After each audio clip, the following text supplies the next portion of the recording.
Police, appreciates the parks, and even partnering with the FBI and TSA. For police officers more specialty programs of many other forces inside, including road, dive, SWAT, canine, bike, office smoke, and more.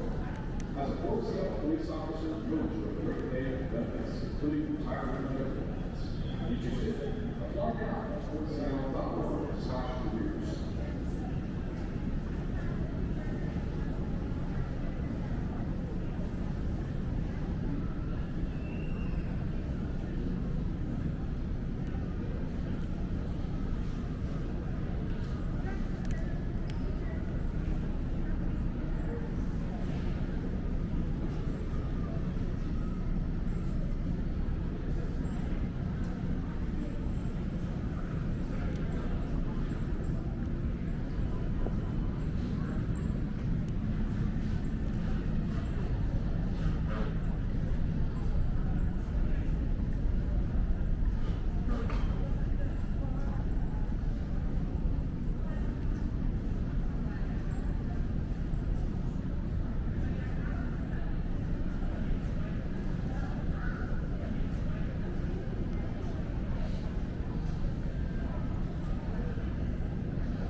Light as a feather when I'm floating through, reading through the daily news, measuring the hurt within the golden rule. Centimeters of ether, I'm heating the speaker. Motivational teacher with words that burn people. Singing the headlines, line with discord. It's either genocide or the planet in uproar. Never good. The rules in paradise are never nice. The best laid plans of mice and men are never right.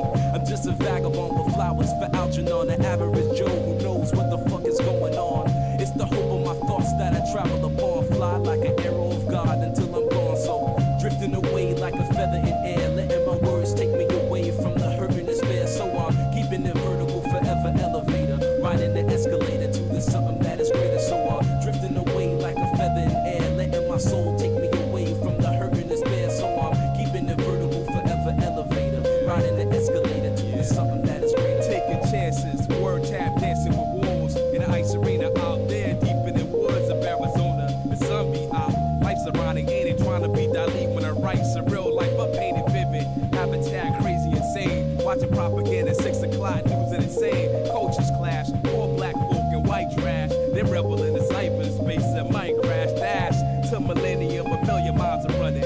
At the speed of now, bound no return gunning. Rambo, now gun, hold child gunning.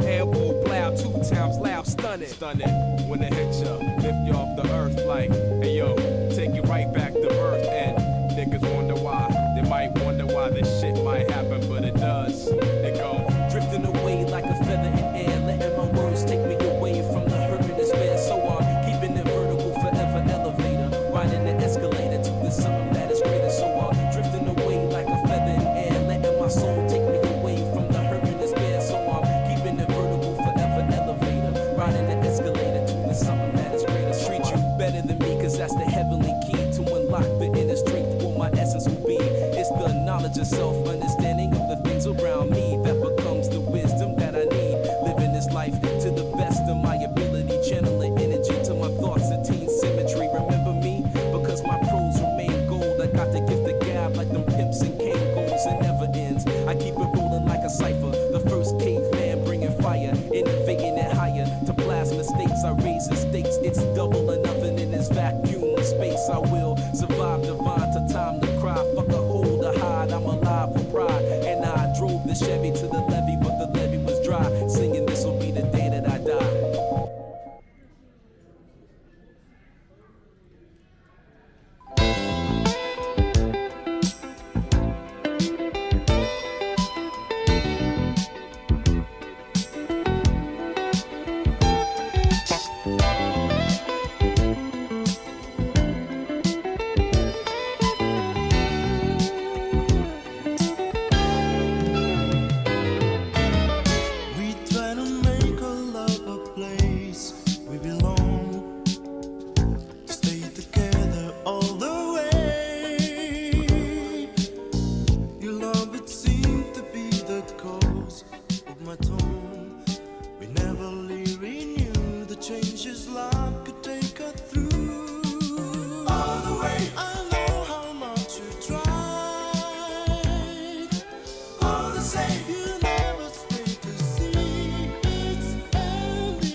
thought you said I'd want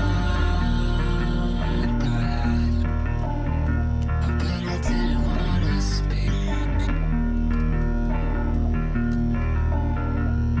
I guess I didn't like that. Hands past my shoulder, digging deep. You pull up now, piston on the wound that you carved in me. You said something. You said something to me. You said something. Whisper to me.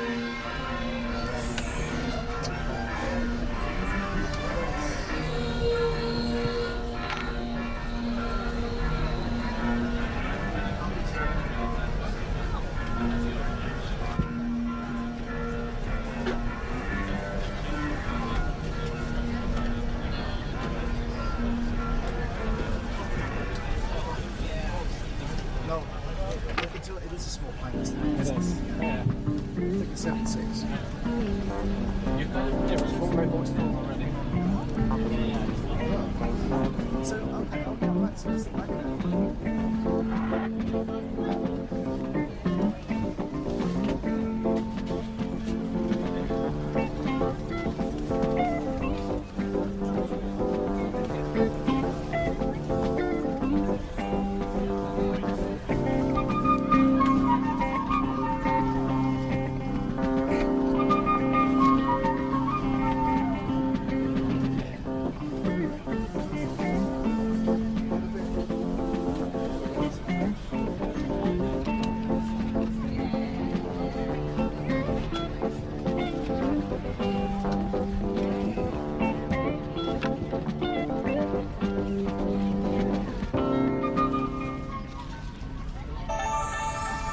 ご搭乗ありがとうございます。 Welcome on board. 安全について説明しますので必ずご覧ください。 Please watch this safety video and familiarize yourself with the safety instructions. 荷物は近くの収納場所に入れます。 All baggage must be stowed in the nearest storage. 非常口や通路に置くことはできません。 Do not place baggage in the aisle or around the exits. シートベルトはしっかりと締めます。 Fasten your seatbelt securely. レバーを上げると外れます。 Lift the buckle to unfasten the seatbelt. 揺れに備え常に着用します。 Keep your seatbelt fastened whenever seated in case of sudden turbulence. 機内は通路、化粧室を含め禁煙です。 Smoking is strictly prohibited on this flight. 電波を発する状態の電子機器は使用できません。 Use of any electronic devices that emit radio waves is prohibited. 電源を切るか機内モードなどに設定します。 Please turn them off or set them to airplane mode. 緊急時は乗務員の指示に従ってください。 In case of emergency, please follow our instructions. 酸素マスクが出てきたら強く引いて鼻と口に当てます。 If oxygen masks appear, pull the mask toward you and place it firmly around your nose and mouth. ゴムバンドを頭にかけ長さを調節します。 Place the band over your head and adjust. 衝撃に備える姿勢をとります。 In the unlikely event of impact, take a protective brace position. 救命胴衣は座席下または横にあります。 Your life vest is located under or beside your seat. 頭からかぶり留め具をかけしっかりと締めます。 Put the life vest over your head, fasten the buckle, and tighten the strap. 非常口で引き手を引いて膨らませます。 Pull the tab to inflate the life vest when exiting the aircraft. 膨らみが足りないときはチューブから息を吹き込みます。 If necessary, blow into the tube to inflate the life vest. 前と後ろの非常口を確かめてください。 Check the location of the emergency exits in front of and behind you. 脱出時に荷物は持たないでください。 Leave your baggage when you evacuate. 荷物を持つと通路を塞ぎます。 Carrying baggage will block the aisle. 荷物やハイヒールでスライドが破れ使えなくなる恐れがあります。 Baggage and high-heeled shoes may damage the slide. 脱出時の正しい姿勢です。両手を伸ばして前傾を意識し、必ず着地点を見て滑ります。 When sliding down, stretch forward your arms, incline your body forward, and look at the landing point. スライド下での援助をお願いします。 We will ask you to assist other passengers after sliding down. すぐに飛行機から離れます。 Move quickly away from the aircraft. 安全のしおりもご覧ください。 Please review the safety instructions leaflet. どうぞごゆっくりお過ごしください。 We wish you a pleasant flight.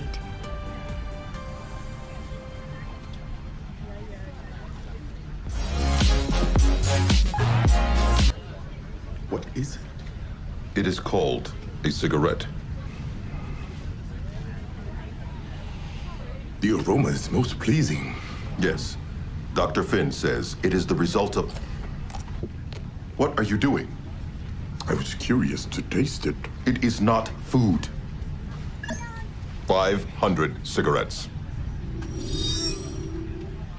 Dr. Finn said the tip is to be ignited and the smoke inhaled.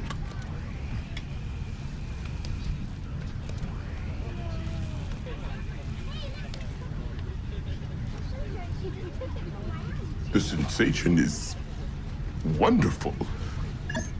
500 cigarettes. I have never experienced such a flavor. 500 cigarettes. I feel as if I have been standing my entire life and I just sat down. 500 cigarettes.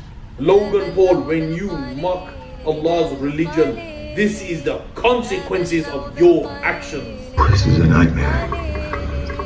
Oh. What you see now, this is power of Allah. This is what you call the grip of Allah. When you tamper with Allah's religion and you mock the forces of Allah, Allah takes revenge on their behalf.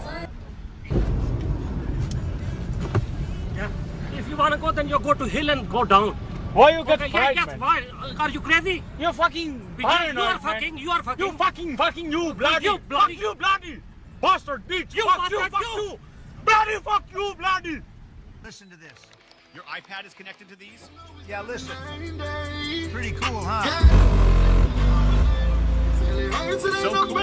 I know.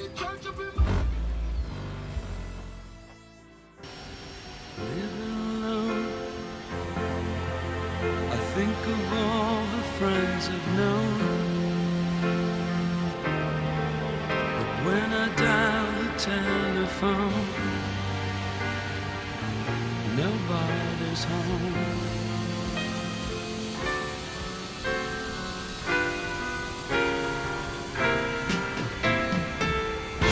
All by myself.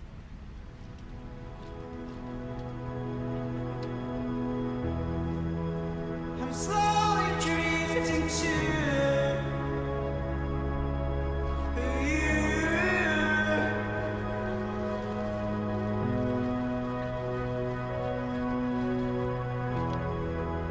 Stars and planets are calling me.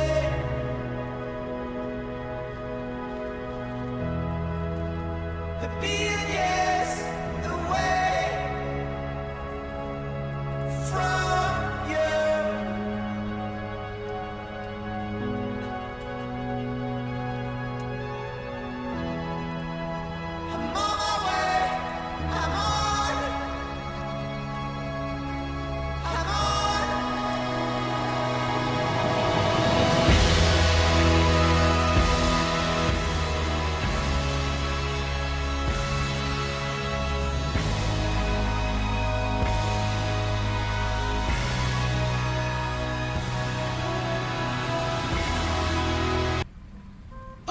You found the toothpaste? Let's get one thing clear. I can brush my teeth all by myself, okay?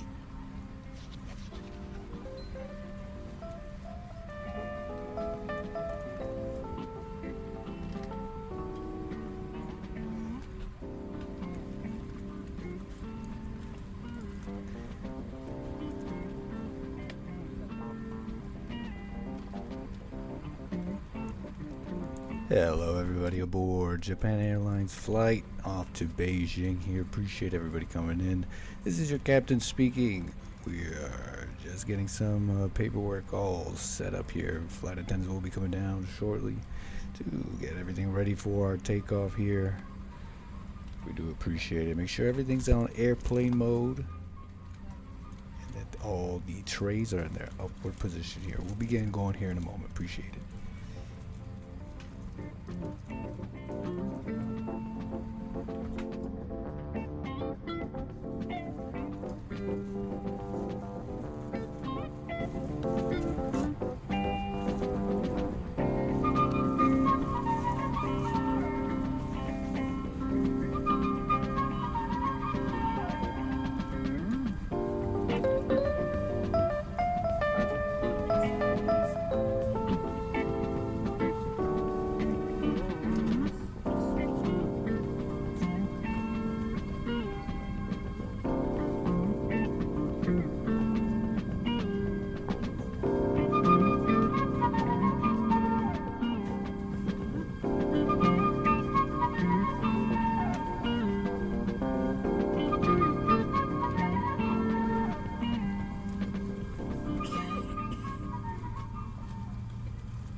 Aló, Rito, mientito de Puerto Rico.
How you doing, folks? This is your captain speaking, the American Anchor Baby, and we are on a special Japan Airlines flight out of Tokyo, Haneda International, all the way to Beijing Capital International. I do appreciate you being with us today. Should be a nice flight, not too much weather at all. In fact, we got calls, in-flight entertainment, and everything else. I do appreciate you being with us. Kick back and relax.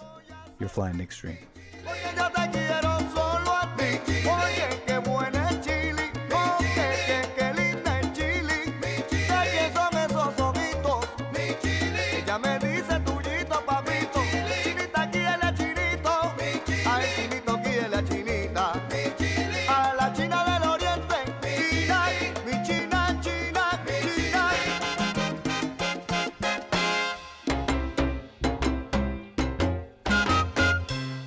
El chilito huele a querer al omblito, bien flito, le Puerto Rico.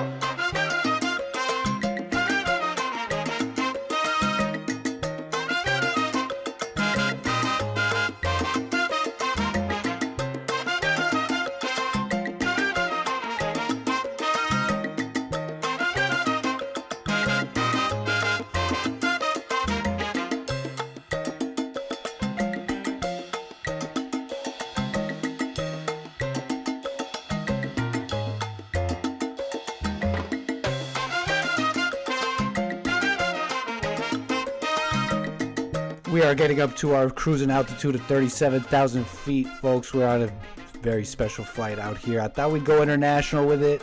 Like I said, we got plenty to do. We got to get up there, and the flight is going perfect, folks. So just kick back and relax.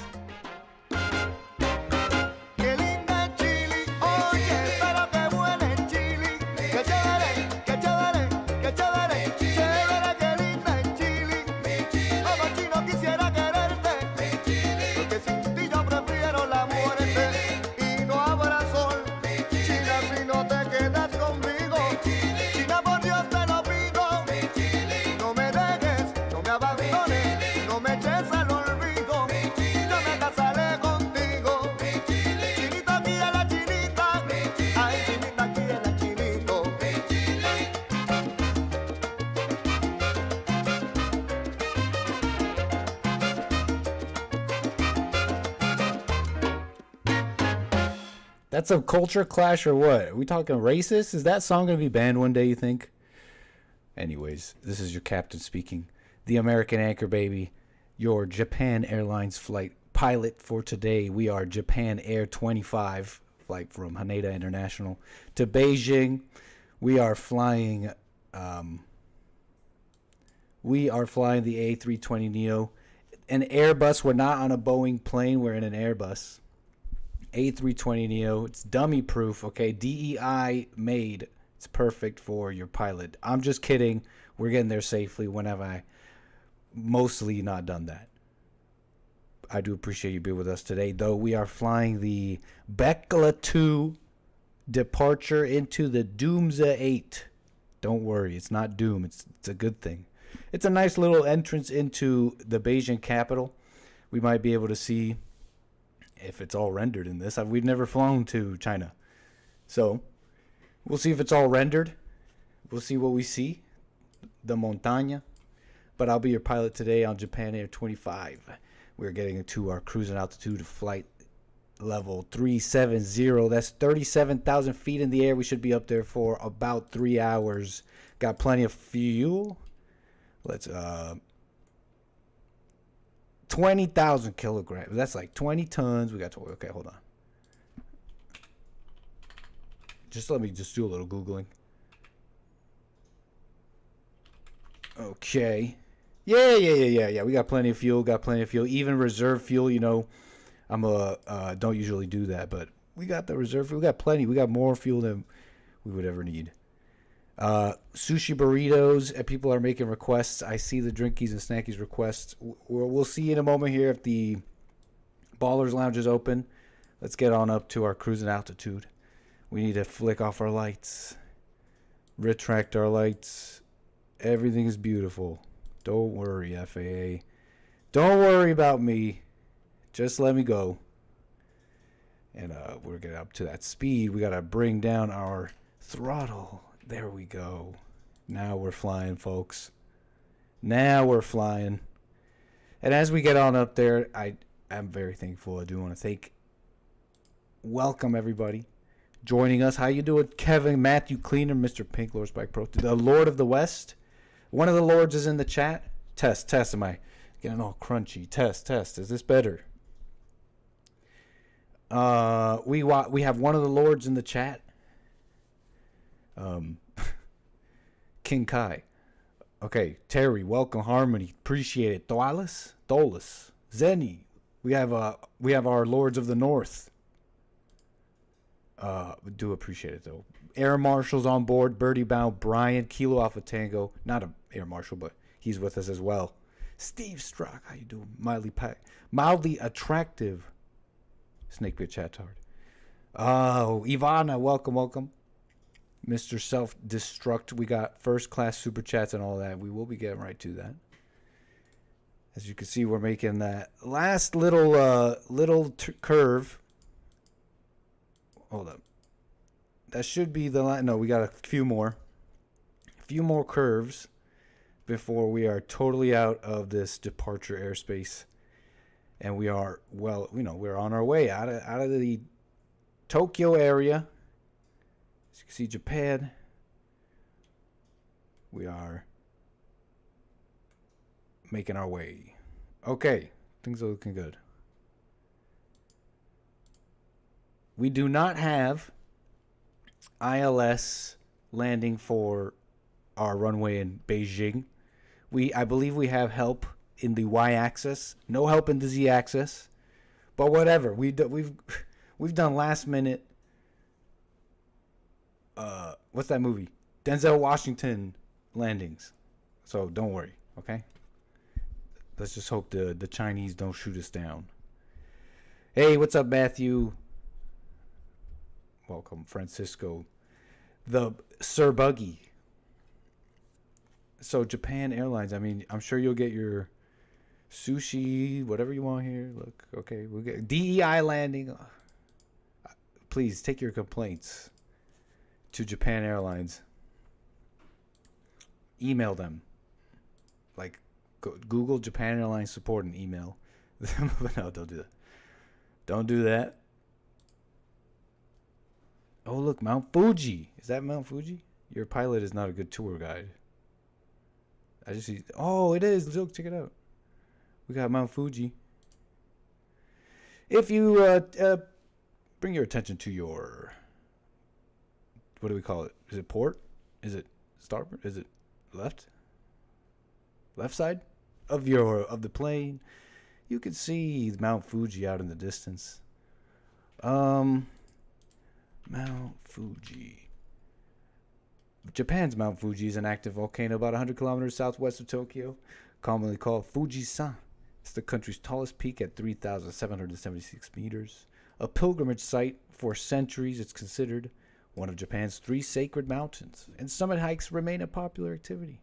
Its iconic profile is the subject of numerous works of art. Notably, I'm not reading this from Wikipedia. Maybe I'm reading this from Wikipedia.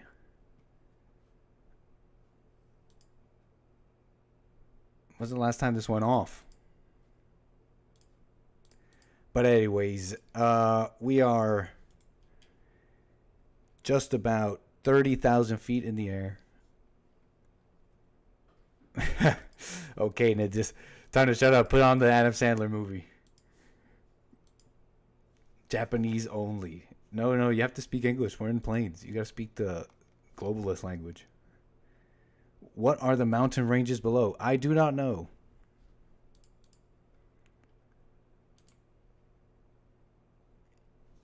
Mount Fuji. And this, what you're looking at, is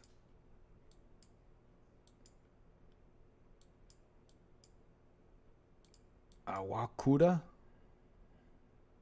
No, I don't know. But it's just more mountains. Oh, look. Shimowada. Okay? Mount Shimowada? Shimawada. Mount Shimawada. Mount Shimo. Okay. Anyways, okay, well, look. Japalations. Okay, that's funny. We are getting up to our cruising altitude, and I do believe it is time. In fact, I've been told that it is in fact ready. Behold the Ballers Lounge, where only the ballers may enter. And that is those few who have purchased first class tickets. You have bought tickets via super chatting. And we had a very special super chatter, I believe yesterday. May have been the day before. And all super chats since then, we will make them all ballers. We do appreciate everybody. John Zimmer, starting with John Zimmer, asking for an upgrade request. Thank you for the super chat. Carver, Mena, Birdie Bound, Brian, please make your way to the Ballers Lounge. We have the Hake Report, Games for Rec, and GG Cash. All ballers of equal status. All ballers of equal status. With plenty of leg room, attendance, snacks, USB ports. Okay? But one baller is not of equal status. He is the prime baller above all. And for that, can we get a little bit of a, hold up, drum roll? Well, not a drum roll, but this is the door opening of the very luxurious prime baller space. Okay? Reserved for the prime baller, Noah's Arkansas. Sir, if you do make your way in here, anybody knows, if they do see him, of course, let him know. Our flight attendants will be quick to grab him and put him in the prime baller suite. We do thank his very generous donation, I believe, yesterday. So thank you for that. Rumble.com/AmericanAnchorBaby, DLive.tv/𝒔𝒐𝒄𝒊𝒂𝒍𒔔. What's up, everybody? Okay, I am your captain. How you doing, everybody? Happy Friday. What are y'all up to? How is your Friday going so far? This is your captain speaking. The American Anchor Baby. Welcome. It implies a place. Okay. 844-900-2229. The air phone is now on. That we are pretty much at our cruising altitude. We are just hitting 36,800 feet.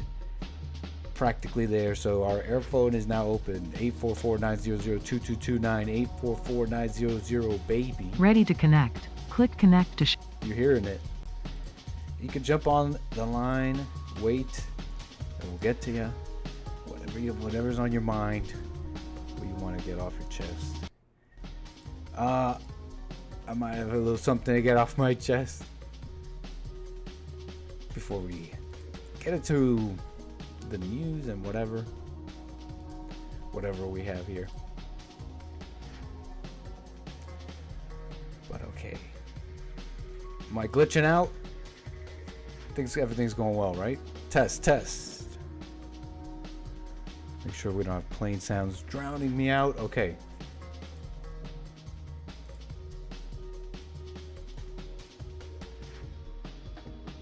Very nice. DLive OGs. By the way, DLive, I can't change I can never change the stream title, so it's just always the wrong number. DLive won't let me. It's broken. But I stream. I continue. I carry on.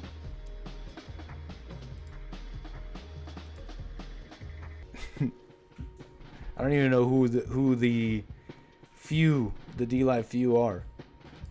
But I sometimes know, right? Games for Rec. We got our top contributors. GG Cash.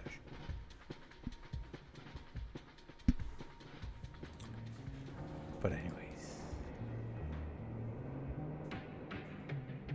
We are in an international flight. Flying over Japan into China. And what do you... Are these like the most foreign as you can get? You think this is as foreign as people can get to us, or what? Is that just in my mind? Because they're farthest away, the language maybe seems... Like, I know the least phrases in... What is the main one? Mandarin or Cantonese? I just know... What do I know? 𒒏𒊄𝒂𝒎. Can I have a piece of paper, please?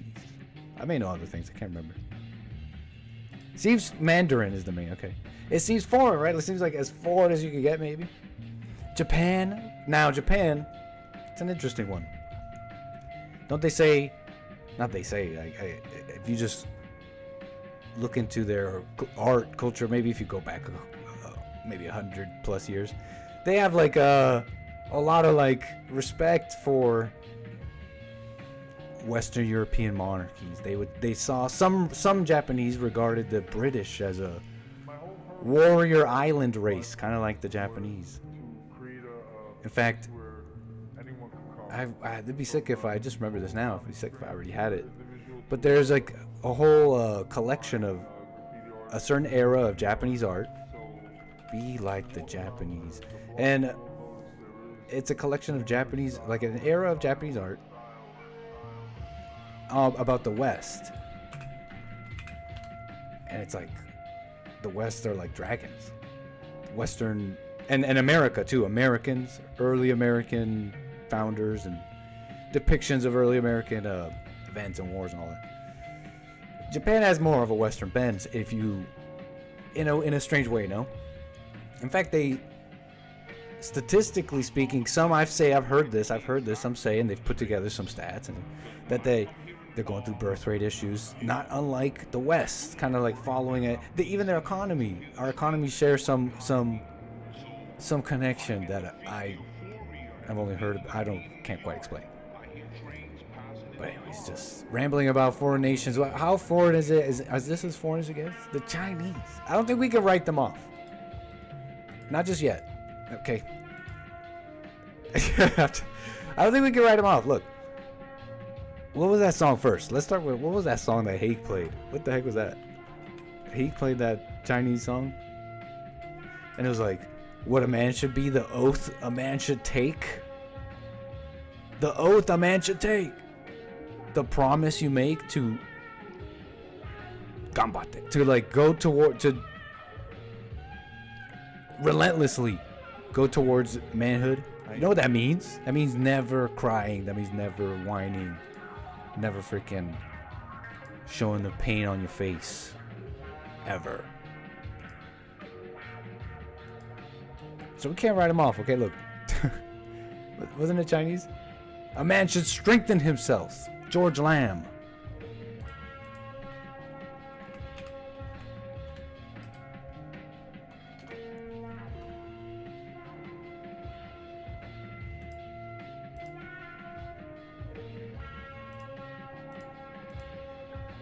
Nami?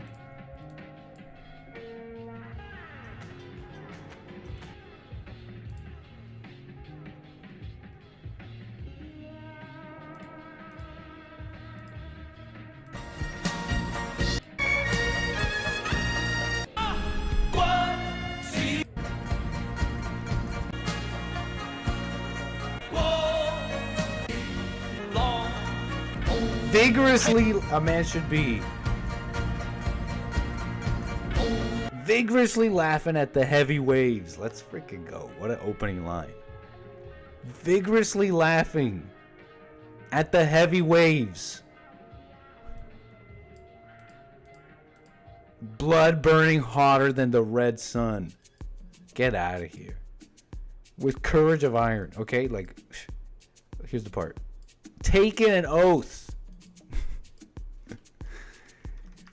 Once, becoming strong every day, but that oath, okay, whatever. Can't write them off. And not only that, Chinese, what were they called? Chinese, there's a whole subset of the Chinese population that the government just can't control. I mentioned them before, and there's kind of the pejorative, or the kind of negative way of looking at him, which I'm not here to be the judge. I'm just presenting things to you. They call them the grab hags. Let me know if this fan makes noise. Remember one time, no one even knows what anti even means, especially in America. We don't have these that people word. who they really put a lot of stress on public services. They break things. They steal. They say the government themselves say they have like these low morals. Just diaper by putting my kid. Hey, yeah, just play that, the last yeah, I'll play the last bit again. So yeah, so here they are in a line. Just to be quick, here they are in a line, and they keep getting like free stuff out of some food drive or something like that. So the ladies will get something and then just go around blatantly in their face, go around to the back, and then go and get another serving or whatever. But it's also on the person giving, no? It's like it's only gonna happen if you anyway. On the other side of this coin, though, there's the similar, not even kind of related from my probably inaccurate kind of anecdotal look at this. That there's in this swath of population that's hard to control, there's these people who are like hacking cameras. Just to get to what I'm trying to say. They're hacking cameras. Imagine being in China and being a camera. One of these what are they calling them in England? Because it's happening in England in a similar way. What I'm talking about specifically is surveillance cameras, facial recognition software, and methods of circumventing this stuff, which go all the way from graphic clothing that confuses the software to full-on physical breaking these cameras, like sabotaging them. And in England, they're calling them Blade Runners, is their name they're giving them. Because they got an immense amount of ULEZ cameras. And it's like all these regulations. It's an ultra low emission zone, they call it. If you drive through these areas too much or something like that, you're getting charged. You're getting all sorts of stuff. And they're calling them Blade Runners. And look, they're taking down these surveillance cameras. It's like, what the, this is some underground type 2077 type deal. Okay, now imagine being like that in China.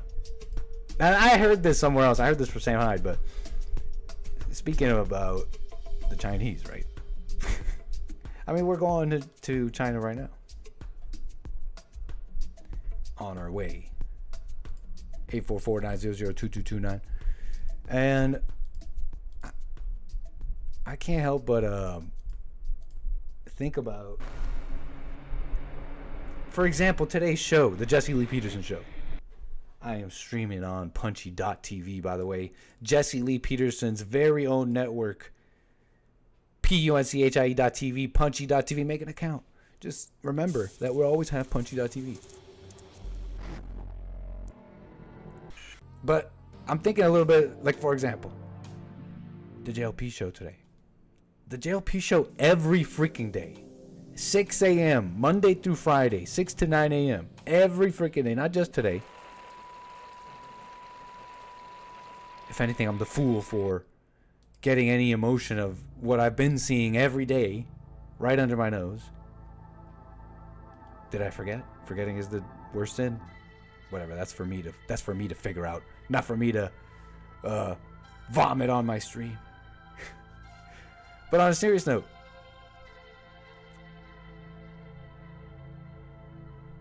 where the problem is the same everywhere. This is what I'm talking about.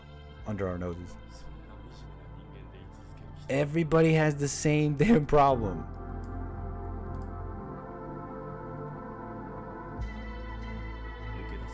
Like, everyone has the same problem. And it's crazy, it's the same everywhere. With all these people calling and all that. White people in Europe, they're fighting. They're setting buildings on fire on video. They're saying there are migrants in those buildings. And that's on video. It's all over the internet. And yet, at the same time, I see this twisting of reality, okay? They're like twisting words. They're twisting words on Twitter in the comments. They're seeing these people on video, white people committing arson. And they're saying these aren't people committing arson. These are people setting fire to stuff because they're mad about little girls being stabbed. Just warping, and the warping starts slow. And then you're not what you thought you were. You're a Frankenstein of what you thought you were, pieced together by trauma. Just like mad. Lost sight. Lost sight, you think it's... And now you're out there setting fire to buildings, right? And you're warping language, and now you sound like the person you've been complaining about, the person you blame. You sound just like them. This warping language is so familiar. Come on, we've heard this blaming language. Unable to see, clouded by anger. You can see this familiar thing over and over. Individuals and families. Blacks hate the whites hate the Jews. You've heard it before, but these are such simple guiding principles. You see it repeated over and over again. People going back to the same situation. Oh, should I go back to this woman who has been treating me blah blah blah? What is it? What are you missing? What is it that you're missing? The reason you can't get along, your emotions. Oh my gosh, your emotions. You could be like smart, talented, beautiful, but anger will be your Achilles heel, your thorn in your side. Everybody will know it. You can't fake it. And evil operates everywhere the same way in the mind, everywhere. First you do something, then you feel bad about it. You do it again. It makes excuses. Excuses are evil. Did you know excuses are pure evil? It's up, it's down, it's not stable. Peace withstands it all. What can I say? I'm thinking about Booker T. Washington right now. Men's history. Shout out Men's History Moment. Or Men's History Month. And Booker T. They talk about Booker T. Up from slavery. Cast your... Man, that's so sick. Cast your bucket where you are. Telling the blacks to cast their bucket where they are. You can't start at the top. And how he noticed how that people were more interested in making speeches and leading movements than casting the bucket where they were and working on what they have, what they got, and building from there. That's for everybody today, right now. That's for all the people who say, what do we do? So what are we supposed to do? Just let little girls get stabbed? You cast your bucket where you are. That's all you could do. And then there is a pathway to taking over the government even. And if you don't see it, you're not that guy. You know what I mean? You're not that guy. Sit down, go stay in your lane and do some actual good. You know, or do something useful for people around you, serve, whatever.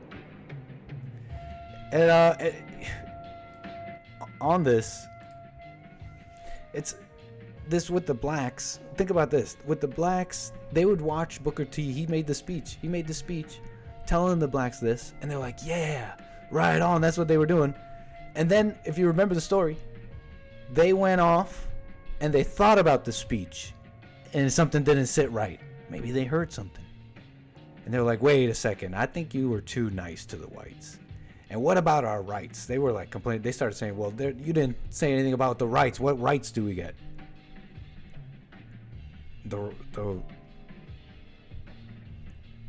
So they saw it. They were right there.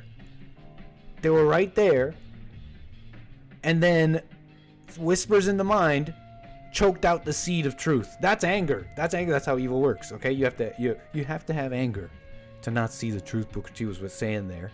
And that's how it works for everybody. The truth seed gets planted and it gets choked out at the evil whispers, and you can't hack it. That's why you gotta watch these feelings. You get this feeling, you feel like, wow, that's the truth. I just saw the truth. I read it in the Bible. That verse is jumping out at me. Oh my gosh. And you gotta watch that, because I'm not even here to tell you that's good or bad. Don't let me get in your head. Maybe something special is happening there, but what happens every time Satan gets in there, gets in your head, and the seed gets choked out, and you're running in a circle, you can't even see it, and your life isn't getting better. Our lives have to get better. You know, it's just crazy. You're hearing calls. You get a sliver of truth. And you're like, you'll hear them in the calls. You're like, you're tripping, man. You're tripping, and they're like, yeah, you know what, I'm tripping. But you know what, I am tripping. But you know, I trip because I have to overthink, and I'm an overthinker because I'm an overthinker, and overthinkers are never gonna be free. But no, you're tripping, man. And then they come back. Oh yeah, I am tripping, but I'm just tripping because, you know, tripping is like, and it's gone. They're gone again. You see it like happening right in front of you. If you're, maybe I watch too much Bond Network. You know what I'm saying? I don't know about y'all. Maybe I've been watching too much Bond Network, but it's just, it's a little bit about what's on my mind.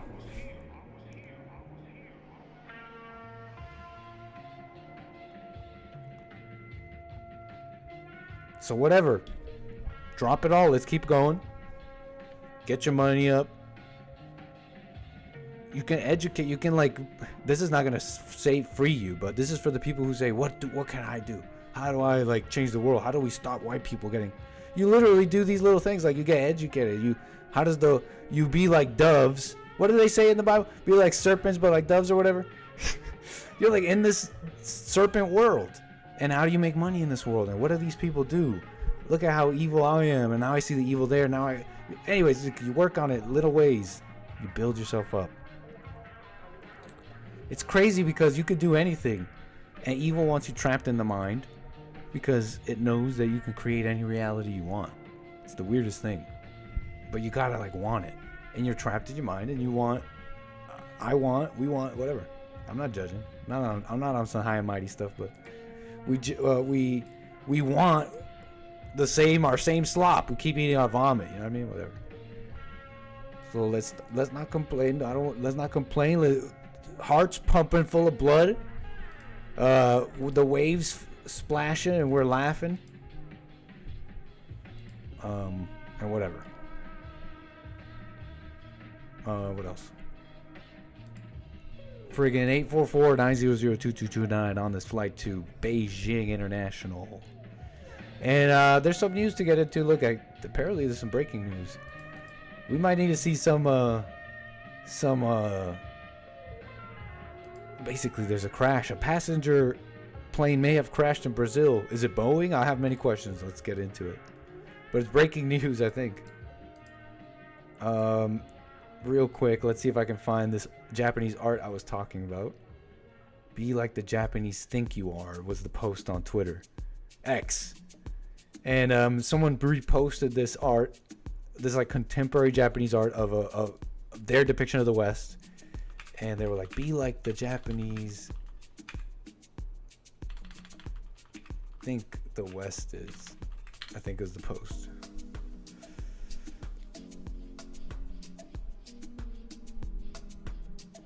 Whatever.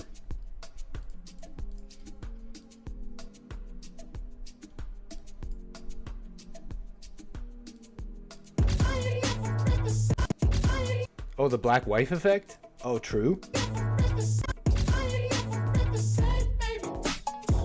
Before the black wife effect? Okay.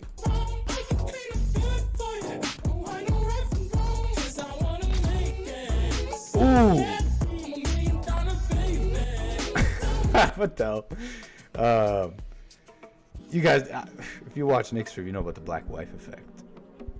Okay, I disavow the black wife effect. I disavow race mixing. But, hey, yo. Everybody knows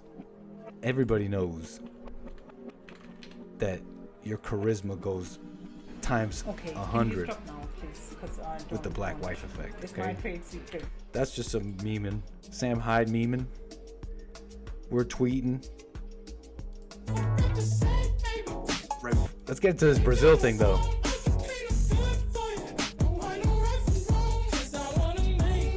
Before black wife. Aye. Let's see. Oh! It's that easy. It's that easy.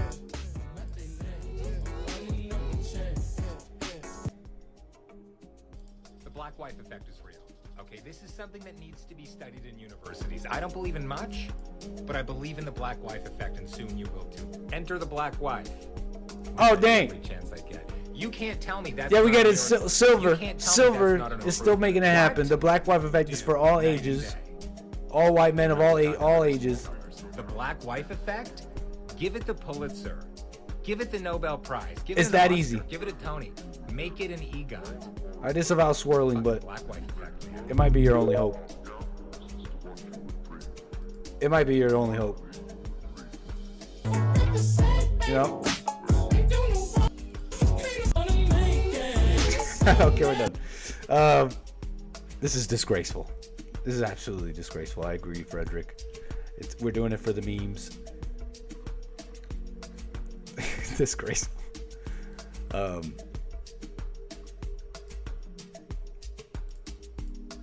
Incredible. Brazil, live updates. We're getting sort of breaking news. I did see this right before we took off. At least 61 dead after passenger plane crashes in Brazil. Can we get what is it? Is it Boeing? Is it what is it? Drum roll. At least 61 people. This is morbid, but still, we need to know. The cause of the crash is still unclear. Airline 𝒏𝒊𝒄𝒌𝒔𝒕𝒓𝒆𝒂𝒎. What we know so far, at least 61 people are dead. Dramatic footage. It's you may have seen it already. You see the plane in this death spiral. Let's see if we can find it. No survivors. Wow. This just happened a few hours ago. Auto-Tune Unlimited, the most powerful collection of... Breaking news out of Brazil. A plane carrying 22 people has crashed near Sao Paulo. Federal officials confirming to ABC News there are no survivors. The horrific video actually showing the... No, it's not Nick Stream. Plane in a tailspin right here before plummeting to the ground. Let's bring in our transportation reporter, Sam Sweeney, for more. Sam, what else do we know at this hour? Kira, this video is hard to watch. It seems as this plane just falls out of the sky. It was at 17,000 feet. It had been in the air for about an hour and 24 minutes when it just makes that nosedive right to the ground, plunging there. And we've just learned in the last few moments that there were no survivors. 62 people on board. There were 58 passengers and 4 crew. This was a twin-engine turboprop plane. It's an ATR. It's a French-Italian joint venture company. It was 14 years old and it had been flying for a regional airline. It was headed into Sao Paulo earlier this afternoon when it appears to stall. We don't know why or what happened in the moments leading up to this. We were working to find out those details, but emergency crews rushed into that scene there. There was a lot of flames, a lot of fire, and no survivors at this hour. But again, we still don't know why this plane... Old plane, folks. Not a Boeing. This is a twin prop. Passenger plane twin prop, French plane. ATR. This is the ATR 72. Plane from like the 1980s. Flying for this airline called 𝒏𝒊𝒄𝒌𝒔𝒕𝒓𝒆𝒂𝒏. Yeah, we're looking at a propeller, a passenger propeller plane. These are, I mean, it's pretty cool. But I mean, you know, usually reliable. A lot of them are used still for cargo transport, especially Brazil, the islands, the Caribbean, like de Havilland planes. But yeah, we always waiting to see any more details. What kind of plane went down? We should, if it was Boeing or not, basically. Mention that this plane really is not flown much in the United States. None of the major U.S. airlines fly this. Silver Airlines, a small regional airline in the southeastern portion of the U.S., does fly this on some. It looks like a stall. It looks like maybe it was stalling at some point and it entered some kind of death spiral. You know, something could have gone wrong where they were just climbing. They couldn't stop climbing, and at some point you get to a certain airspeed and angle of attack that you just fall out of the air. And then recovering from one is... don't know. I don't know the procedures. Psh, that's not enough time to Google it for me. Hopefully we don't have anything like that today. Why this plane went down. We should mention that this plane really is not flown much in the United States. But I think that's all the info we needed from this. You know, the DEI thing too. I was talking with Bill earlier this week. Those people who are stuck out there in outer space, although some don't believe that's even happening. You know, it's a Boeing Starship liner that's having issues getting up there. It's like, oh, DEI. There's DEI here, the DEI there. Wow, look at this angle. Dang.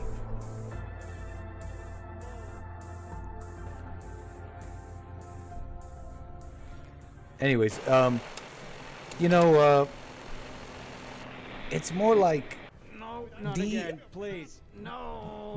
just like saying DEI is the cause of all this decline is not even that accurate. You know what I mean? It's not a deep enough response. It's not a deep enough reason. I think it's a fine talking point, I guess. I think it's a fine thing to bring up. I think initially the point was to point out the change in philosophy on the higher ups. That if the people leading the place, their criteria is not merit, then the destruction is the only course here, right? And I think that's what it was initially, but it may at this point be kind of missing even that deepness, because if it can go farther than that.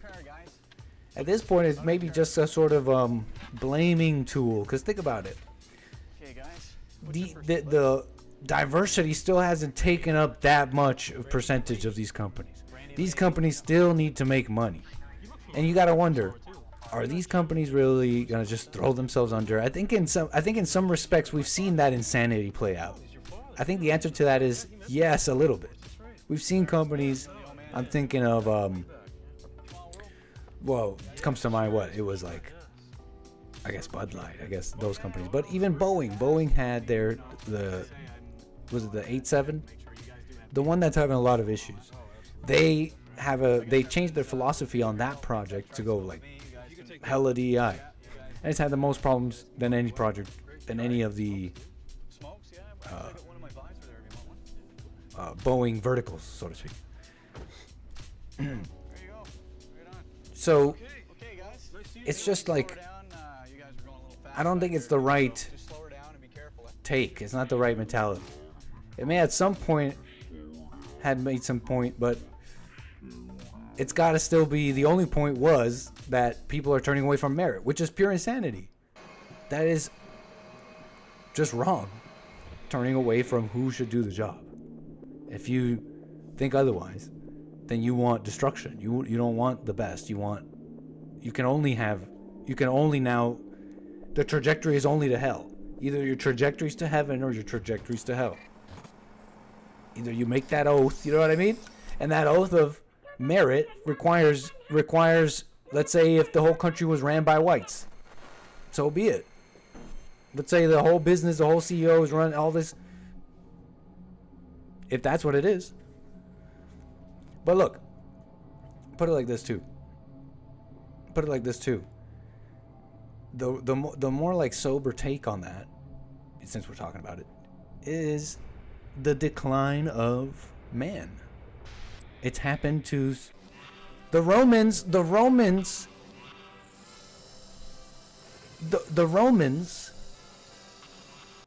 they forgot how to repair their aqueducts before they were taken over by the Visigoths and by immigration. You understand what I mean?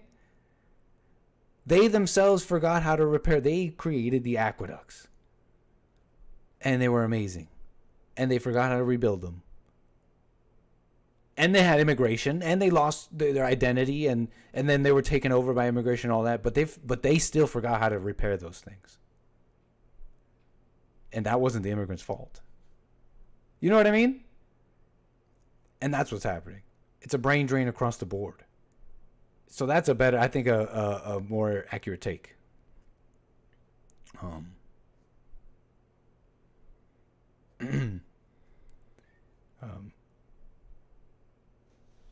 Anyways, what else about this? DEI. What a mess. That's the plane crash in 𝒏𝒊𝒄𝒌𝒔𝒕𝒓𝒆𝒂𝒏. We are flying beautifully here on our way to Beijing speeding up just a little bit, 37,000 feet. Our flight attendants are, of course, coming down already. They've been doing the stuff. We are flying over the ocean, I think, already. Nice. Drinkies and snackies coming down. And we got Frederick. We got Frederick out of LA. How you doing, sir? On the air. Appreciate you calling. What's going on, Nick? All is well, sir. Welcome. All right. Just calling to see if you've been keeping up with the Olympics. With the Olympics? No.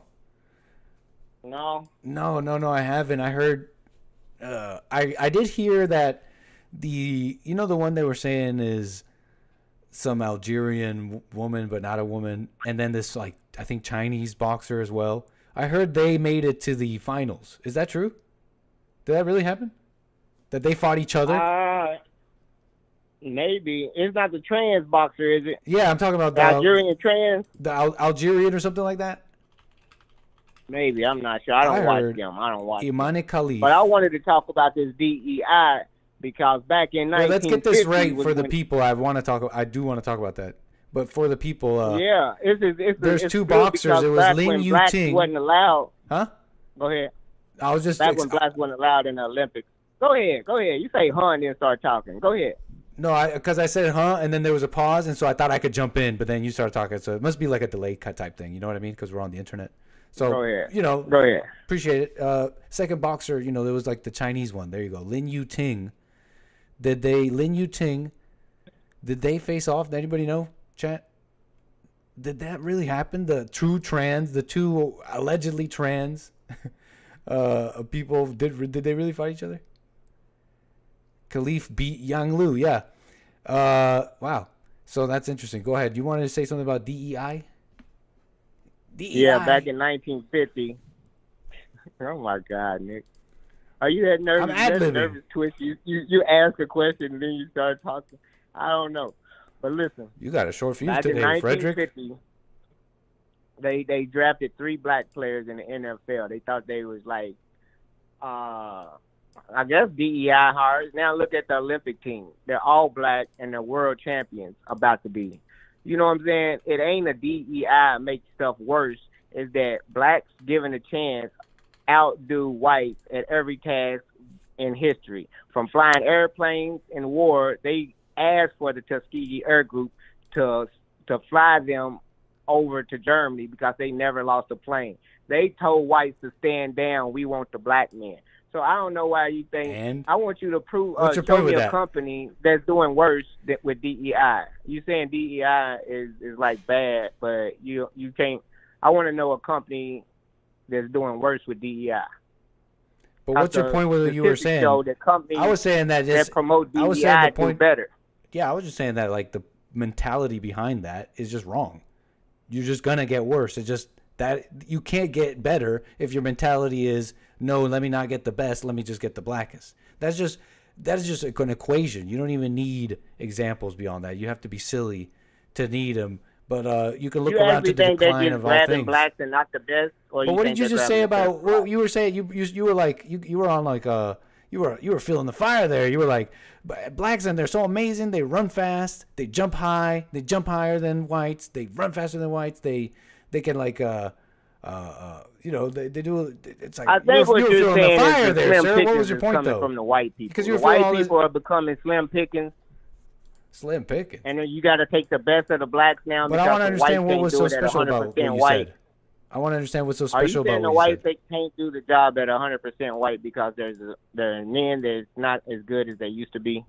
So you got to take on the blacks, and then the blacks end up showing that they're better. I mean, I don't. Where are they doing that? Listen. This is how it works. The proof is in the company, the workers.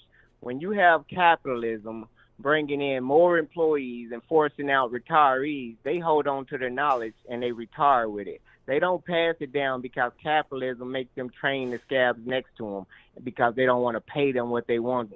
That's how knowledge get lost, because you force people to work or change and don't pay them what they're supposed to be paid. They have strikes bringing. Right, well, you're talking saying- about the problems the whites have themselves, in a sense, or whichever people you're No, talking they about. was doing it to their own people. That's what I Whites, just before said. blacks even got in the workforce, they had unions. You know Right, that, that's right? what I just said. You're talking about the problems that they of not passing on these things. You're talking. This is what I mean about the decline of things. Can't just be DEI. This is a scapegoat for the decline that's happening within white people and all that. But you came on. No, hold on. What if the Wait, hold decline on. is all in your head? If you can't Frederick, picture no decline, name Frederick, a decline. Well, Frederick, why do you have to be a communist? And I let you speak. I'm and not a then, and then communist. you, I want to know what you're talking about. No, I'm trying to explain, and then you interrupt. And it's like, nah, I'm the bad guy. This is how women are, folks. But No, look, you're not the bad guy, but you got to. It's like, why are you interrupting me? Doing bad But with look, I'm DEI, saying, though. no, You're not but showing the business. you're saying, no, hold on. No. You're talking about, I said what you were saying about the decline of the people here themselves. You come on here with this like air of like I didn't say that. I'm talking about that very same thing. No, I'm but saying hold what on. I'm saying. No, is you this. can't speak over me, Okay, Frederick. go ahead. You come on Yeah, here. because you're saying. No, stop. You're muted now. Frederick is unable. He has the inability to slow down. He is unable to do so. And people, slowing down is nice. Slowing down is nice. And those who can't slow down right now, this is like burning them. They're like, just get to it, Nick. But we got to slow down. But I'm saying, I already said that. The decline of the white people. The decline of whatever we're talking about. You can't scapegoat DEI. But you also can't come on here on this call and say, white people are declining, so black people are better. And feel all this power. I don't know what power you're feeling, Frederick. You're like feeling so much better than the white people. Don't you know that black people have hella problems?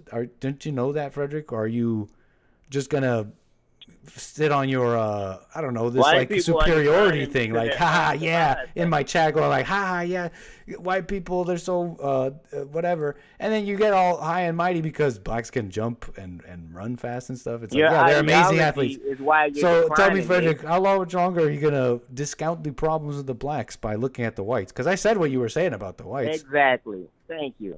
Your ideology is why the whites are declining. The women and the blacks run this country. We don't need the white male for nothing. The white You're women not has answering my enough white question. guilt to vote. I am. You're not I'm answering my telling question. you. That's so rude. What's the question? How much longer are you No, going to I'm already discount the telling- problems of the blacks by looking at the problems of others? No, it's whites trying to control and dominate and then only need blacks when they can't do the job. You don't see the difference? Instead of letting it be equal in the beginning, when whites no longer can do the job, they need DEI instead of being equal in the beginning.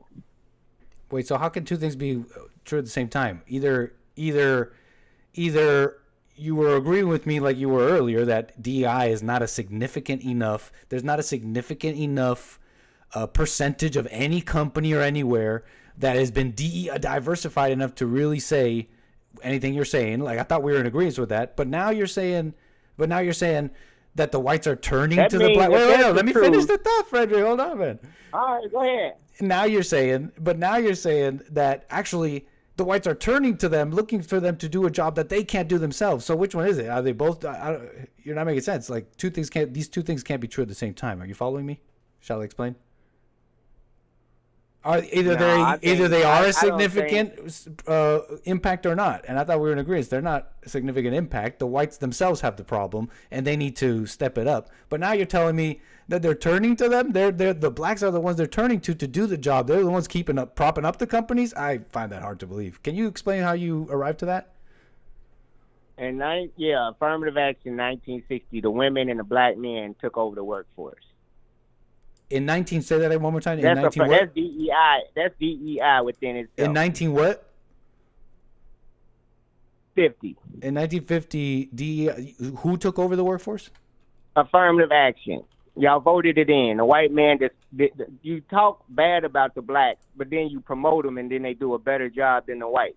How can you have it both ways? I don't see how your ideology of The blacks Well, being let's slow down. victimized and You can't just, do you just made a this and claim. can't Let's do just slow, this. no, But let's slow then down. they You just get made a it- claim. You said You wanna talk. 1950s. Okay, you want to talk? Go ahead. You slow down. You made a claim here, and now you're just I mean, repeating go stuff you ahead. already said. I'm For the gonna sake make of the claims. show, Go let's ahead. not just repeat over and over again the same thing, right? Let's not be boring. Slow down, Nick. But you Slow said down, Nick. you said Slow 19. down, Nick. Sorry, did you Slow want to down. interject? We Go got all ahead. My day. bad. You ain't got to interrupt. You ain't got to interrupt. We got all day. Just slow down, man. Did you want to interject? My bad. I was just about to say No, that. go ahead, I just finish wanted to what deal you with something you interrupted brought me up. with. Finish what you interrupted Thank you, me sir. with. Go ahead. So I was saying that you said in the 1950s affirmative action took over the workforce. Okay, you're making a claim there. I want to understand what you're saying by that. You're saying so far I've gathered that basically in the 1950s some before they legislation let got blacks passed. work, they wanted But their how does women to that work. equal the workforce being taken over by affirmative action? Help me understand your thinking. Because they needed workers. Women workers went before black workers. Women workers don't believe in this Christianity no more. So today you got women and blacks that's been subject to the white man in the Bible that don't believe the Bible no more. And now what do you have? Well, now what do you A lost have? nation. Well, still a majority. A lost nation. I mean, a That couple ain't going of with y'all. Even you and Hate- even you backflips and in the Hate mind right there, now are Frederick. going Can I against break y'all it down? own people. I mean, sorry. Can No, you repeat? I was because you and speaking. Hate go I was against y'all speaking. own people. You got to repeat that. Once, okay, here you go. Repeat it for me, sir. You and Hank go against your own people when y'all get in a position where y'all don't want to pick sides. Like Hank and Mark arguing. Hank pumped Mark up to think like that and agree, yeah. And then when something like this happened that he have to disavow for the sake of his channel, he disagree with. So y'all slippery as hell. Everybody can see it. That's why y'all chat is like. I don't know what you're talking about now. You Slippery fake, how? You fake. Mark's right. Slippery how? You're not saying anything. Can you hold on, Frederick? Just hold. Yeah. Can you just I'm hold? saying a lot. You're slippery. You're trying to act like DEI ain't that bad, but then tomorrow you're going to talk about black people and how black know what you're people saying. were the worst things that. Come on now, Nick. We know I'm what here it giving is. you a chance to be not slippery as hell, like you're saying. I'm already Let's nail telling it down, you. sir. No, Nail you it still down. being Every slippery. time you call me, I give you you every gotta chance. come on Nail and it down. What am I slippery on? What Can I mute you just for company- one moment though? Can I mute you just for one moment? Just one moment. One moment. See the folks. Black workers. I'm actually literally backing up the stream here because I swear I was about to say something. I swear I was about to kill it. Well, now what do you have? Well, still a majority. Oh yeah. Wait, Frederick. Yeah, Frederick. You said we still need to deal with this claim. You said the 1950s affirmative action took over the workforce, and then you said a whole bunch of you made a whole bunch of leaps. But hold on. I just want you to understand how I'm taking this question, because when I hear that, my understanding is now, if affirmative action took over the workforce, I should be able to see a overwhelmingly non-white workforce, right? Is that true in America? Would you say that happened? Or is the workforce still overwhelmingly, union? Yeah, it's pretty much union. What? The workforce is not like the UAW president. You called said Trump affirmative dead. action took over the UAW workforce. president- Is the UAW workforce president majority yesterday- non-white? Oh my God! You said affirmative action took over the workforce. Would you say the workforce today is majority non-white? No. Okay, so help me understand how you're making that claim. What did you even mean by that claim then? Affirmative action means women. Women was affirmative action, not black Would you people. say the workforce today is majority women? Yes. What? Human resources, and yes, a lot of women got more jobs than in human resources. Oh wait, what'd you say? I'm talking about period. I'm talking about women in jobs, nurses, hospitals. I'm talking about women are working, period, and they vote matters. And if it comes to a vote to tax the middle class or the rich, guess who's gonna win that? Huh. I don't care what y'all think. I don't care what y'all think. Y'all opinions and ideology is wrong, but then y'all No, I just agree with what you just said there. Burning down hotels, and then you're like, y'all just like Black Lives Matter. If they talking like the black people and trying to play like they victims with the anti-white mess, ain't no such thing as anti-white talk. Y'all want White History Month and play victim all day, but then Is when there the black anti-black say you a talk? victim- Oh, you mama spirit. Is there Y'all anti-black the most talk? mama spirit I ever seen. Is there such a thing as anti-black talk? That's America. America's built on anti-black talk. What But do you there's mean? no such thing as They anti-white called talk. amendments. They called amendments. You say what? You said there's no such thing as anti-white talk, though.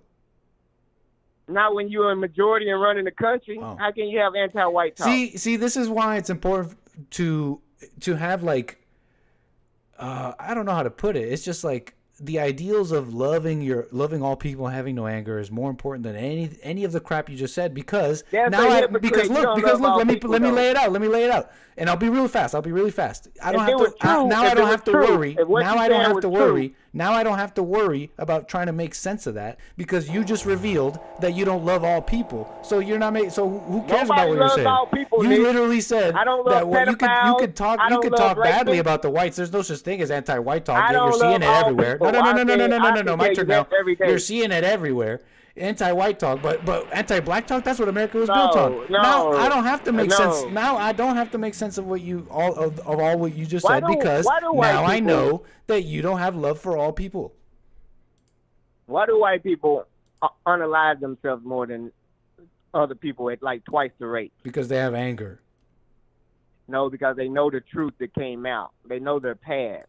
They know they've been lied to. Why do you think they only lied to you about the government stuff and then You're you think so the Bible nasty. 100%? How'd you get so nasty, man? I'm telling you, everybody's waking up. An atheist is like, so you're okay. they So you believe in think the when you pharaohs, think but of a they know white they're child not dying, there. when you think of a white child committing, unaliving themselves, like you said, you say, yeah, because you knew the truth of what you did, of what the people did. No, That's what you think, you man. ever think You're a about nasty Nick? person. Did you know that you were this nasty? No, I'm not that nasty. I can get nastier. But did Wow. you know that they used to feed? Damn. Listen, did you know they used to? That's dirty, Nick, did you know Frederick. they used to feed black babies to alligators? White people used to feed black babies to alligators, and y'all crying about 3 white girls that got stabbed. What do you think that? What are you saying with that? Are you saying I'm okay with that? Did you know? You what do you think that's What do you cool? think I think about that? Do you Seriously, think that's stop for cool one that moment. whites Stop fed for one black moment, babies to Frederick, the and think. alligators? What does the anchor baby think about black children being eaten by alligators? Stop for one moment and think. Fed to the alligators, not Yeah, stop for Asians, one fed moment to and the think. What do you think I alligators. think about that? Do you believe white people could do such a thing? Yes, all people can. All people with anger. Oh, really? All oh, people. You really All evil if people. You think white people Same can with just you. feed You showing. babies You to throwing. You're alligators? throwing your Really? fellow man into Really, the pits of Nick? hell right now in this You call. feel no kind of way, huh? Exactly how? Exactly. See? Wait, you You're the same disagree? as me, You bitch. disagree? You Did you think I was gonna you say? become what Did you become think? what you don't Did like. you really think I was gonna say no? I don't think white people are capable of that. What did you think I was gonna say? For real? What if it wasn't true and you think they're capable of it? I think they're capable of that and worse. It's in the history books. It's in the wars. Look it up. If it wasn't the alligator story, it's something else. People are messed up.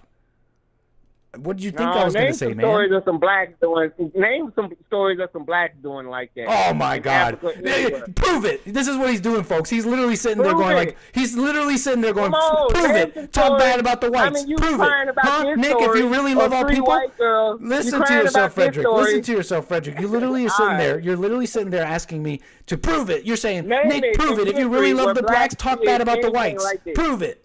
You're nasty. Talk about it. Talk about it. Prove it. You're When literally have black people folks. He's ever saying prove been it. as He's like, Nick, equal as prove it that you claim love them to be? the blacks. Talk bad about the Where's whites. the If you proof? really love the blacks, you Where's talk the bad about the proof whites. that black people? You're I'm nasty, showing you the Frederick. proof. I'm showing you the proof, Nick. You got to show me where black people has been as evil as I can show you the proof as white people has been. What did Show I me say the wrong? proof I said they where both black can be people just as evil. Has been as evil as white people. As evil, if not worse. What are you talking about? Wait, sorry. Let me slow When? down. What Where? am I? What time? There's been a When? misunderstanding here. When? Hold on. When? Tell me when. When has who? Say it again. Say it again.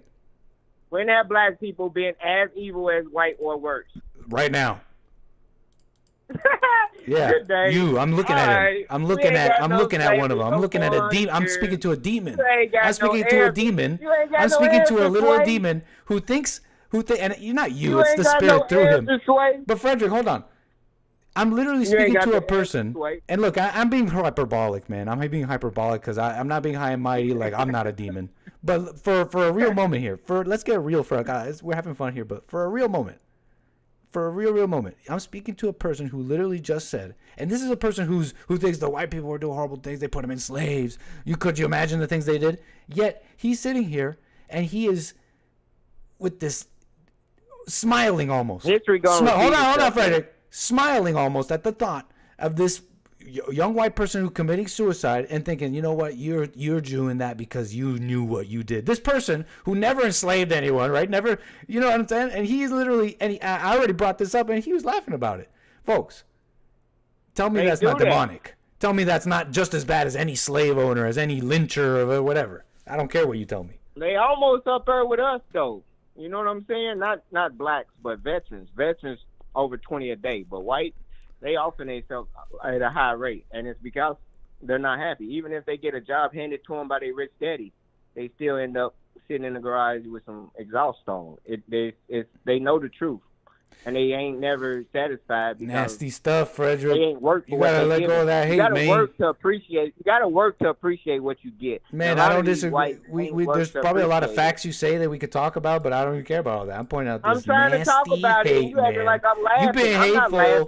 You're being hateful. You're being hateful, and hateful people don't make friends. Hateful people don't make friends. I'm just telling you, be prepared for what the future might hold. Nasty. There it goes. See? Future, what are you wishing nastiness on me for? What have I done? What are you wishing on me for? You see this, folks? Man. No, it's your ideology. If you what am I? I'm telling people, forgive. What's wrong with the black? Forgive. What's wrong? It's a great question. Don't you agree? Well, it ain't no great question because ain't nothing wrong with the blacks. What's wrong with the whites? Nothing wrong with the. Amazing. All right, sir. Amazing. All right. Have a great day. Amazing. Frederick, man, call me again. You're a mess. What a mess. What a mess. I wonder if he really thought. I wonder if he really thought that I was gonna say I don't think white people would feed. Like, we're talking about, if you know anything about Bond, what my show, what we're talking about, it's not what you think it is. You know, there's people in the comments sometimes, they laugh at Jesse. And they're like, when something goes wrong for Trump, they're all up in the comments like, oh, your boy, oh, Trump, your boy, ooh, the Republican Party, they're gonna leave you behind, they're gonna see you as a Sambo, blah blah blah. And it's so funny the wrong view people have, like as if we're sitting here aligned with the GOP, with Trump. We're just speaking honestly about how we see, or how Jesse sees things. But imagine, like, there's no one paying us. We are on our path. We are talking about what we are talking about. Anger is evil. Anger is pure evil. And that's what I'm focused on. That's our, you know what I'm talking about? I'm talking about a little bit about lanes and about whatever. No.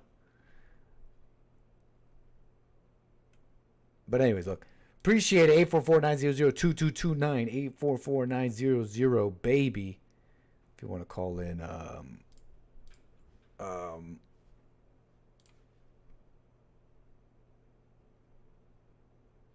what the? Hold on.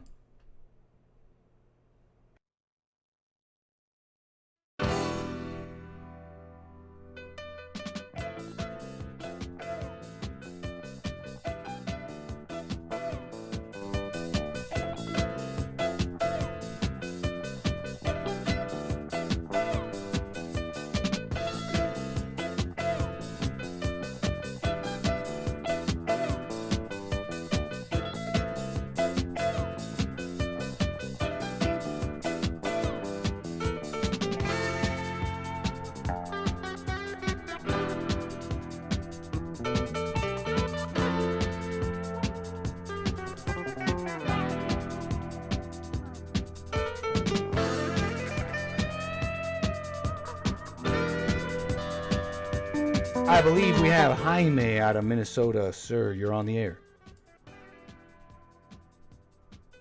Jaime. Can you hear me?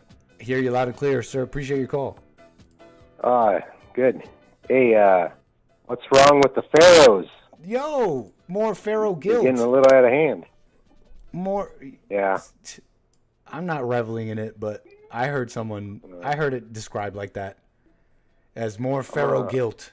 No more guilt. I'm gonna pray. I'm gonna pray for Fred to be well. Right on, sir. Right on. Cool. Hey, so I was looking up that Affordable Care Act. Okay. You know, because I was curious how it compares to insurance that I have. How did Hi, man. I'm sorry. Don't forget what you're talking about, but there's someone else who has a phone that does this. Didn't they fix it? You're not on speaker, are I you? can hear you. No, I got off speaker. I'm not on speaker. Okay, go. Affordable Care Act. My apologies. Yeah, Affordable Care Act. I'm turning the volume down on my phone. I think that's helping. Maybe that'll help. Yeah, I think it's helping. Okay, good. So the Affordable Care Act. Go ahead. Affordable Care Act.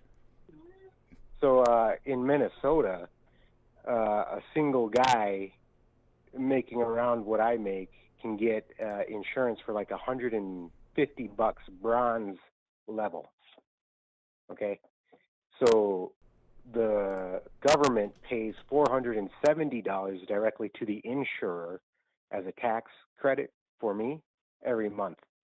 So that insurance isn't 170; it's like 500 and some, or whatever. Okay, but this gets me a like a $7,500 deductible. So before the insurance pays anything, I got to spend $7,500. Right? Okay. That's a lot of money. Before you are covered for anything else. Right. Before co-insurance hits. And co-insurance is 40% on this bronze plan. So say I go to the doctor and it costs $330, right? Just for a tummy ache. You're paying for that. I got to pay $300 for every tummy ache until $7,500. And then after that, when I want to go see the doctor again, it's $120. What the hell? And then the insurance will pay the other $210. Man, and I heard you get in trouble if you don't get health insurance or something like that. Is that true? No, that's in the past. During the Trump administration, they took that out. I think in California it's like that, unless Trump fixed that. Well, there's federal, and then there's state law on that. So Trump took care of the federal part. So you don't owe the federal government anything, and it used to be $685. Jeez. For every person in your household that doesn't have insurance, up to about $2,085. Damn. Or something like 2%, 3% of your salary, or what you make that year. You know what? Something I don't know if this is a trend in more. Did I cut you off, sir? No, go ahead. I don't know if this is a trend in the medical world right now, but I got dental work basically done recently. And to long story short, they were telling me how after the pandemic and all that, their whole business model changed, and that a lot of dentists just do it like this. They don't care about insurance. They give you the insurance, a great price, but you got to pay out of pocket. But they're saying that I was just noticing this trend that just paying cash, paying out of pocket, you get a better price. It is a bigger hit, but you pay for what you need. And, I'm not a person that spends my money like a crazy person anyways. I always have, it's always I'm always growing. You know what I mean? I wonder if that's the way going forward, paying for what you need. Could be in California. Yeah, maybe. But so that's your bronze plan, and the out-of-pocket expenses, the max, is something like 15 G's. So once you spend $15,000 in a year, the insurance will pay the rest. Damn, in 1 year, no rollover. You pretty much have to get hit by a truck. At least you're protected. If you got 15 grand. Might as well just get hit by a truck with no insurance and get the hospital care anyways. The insurance company is getting your $175 plus the government's, $350 or $470. The numbers are mixed up, but it gets to be about, for that plan here in Minnesota, $500 and something a month is what the insurance is going to get. So it's just a cruddy very plan. Affordable. Yeah, it's a really crappy plan. And the gold plans aren't much better because a gold plan for a guy, you know, my age, making about what I make, would be $600 a month coming out of me. Yeah, and yeah, yeah. $400 from the government. Yeah. Jaime. Not to cut you off, sir. Is there another point you want to make about this real quick? I'm speeding you off the phone because it's just crackling like crazy. Oh, sorry about that. Yeah. Well, I'm gonna figure it out. It might be my end. It might be this internet stuff. I'm gonna figure this out. I gotta fact Josh in the hold. But anyways, Jaime, please. The volume's all the way down too. So, Affordable Care Act sucks, kind of. So it was just it really was just we just put it out so we can say that we're giving health care to all people, but when it comes down to it, rubber meets the road, it's just not doing what's on the label. For the middle class, it sucks. But for the really poor, like the people that make 17 G's a year, it ain't that bad. I understand, sir. Because the government will pay like 97% of what the cost is. So you end up paying like, I don't know, some $100 for really good insurance. But you got to be broke. And who's broke? Everybody. Well. Call me again, Jaime. Okay, bye-bye.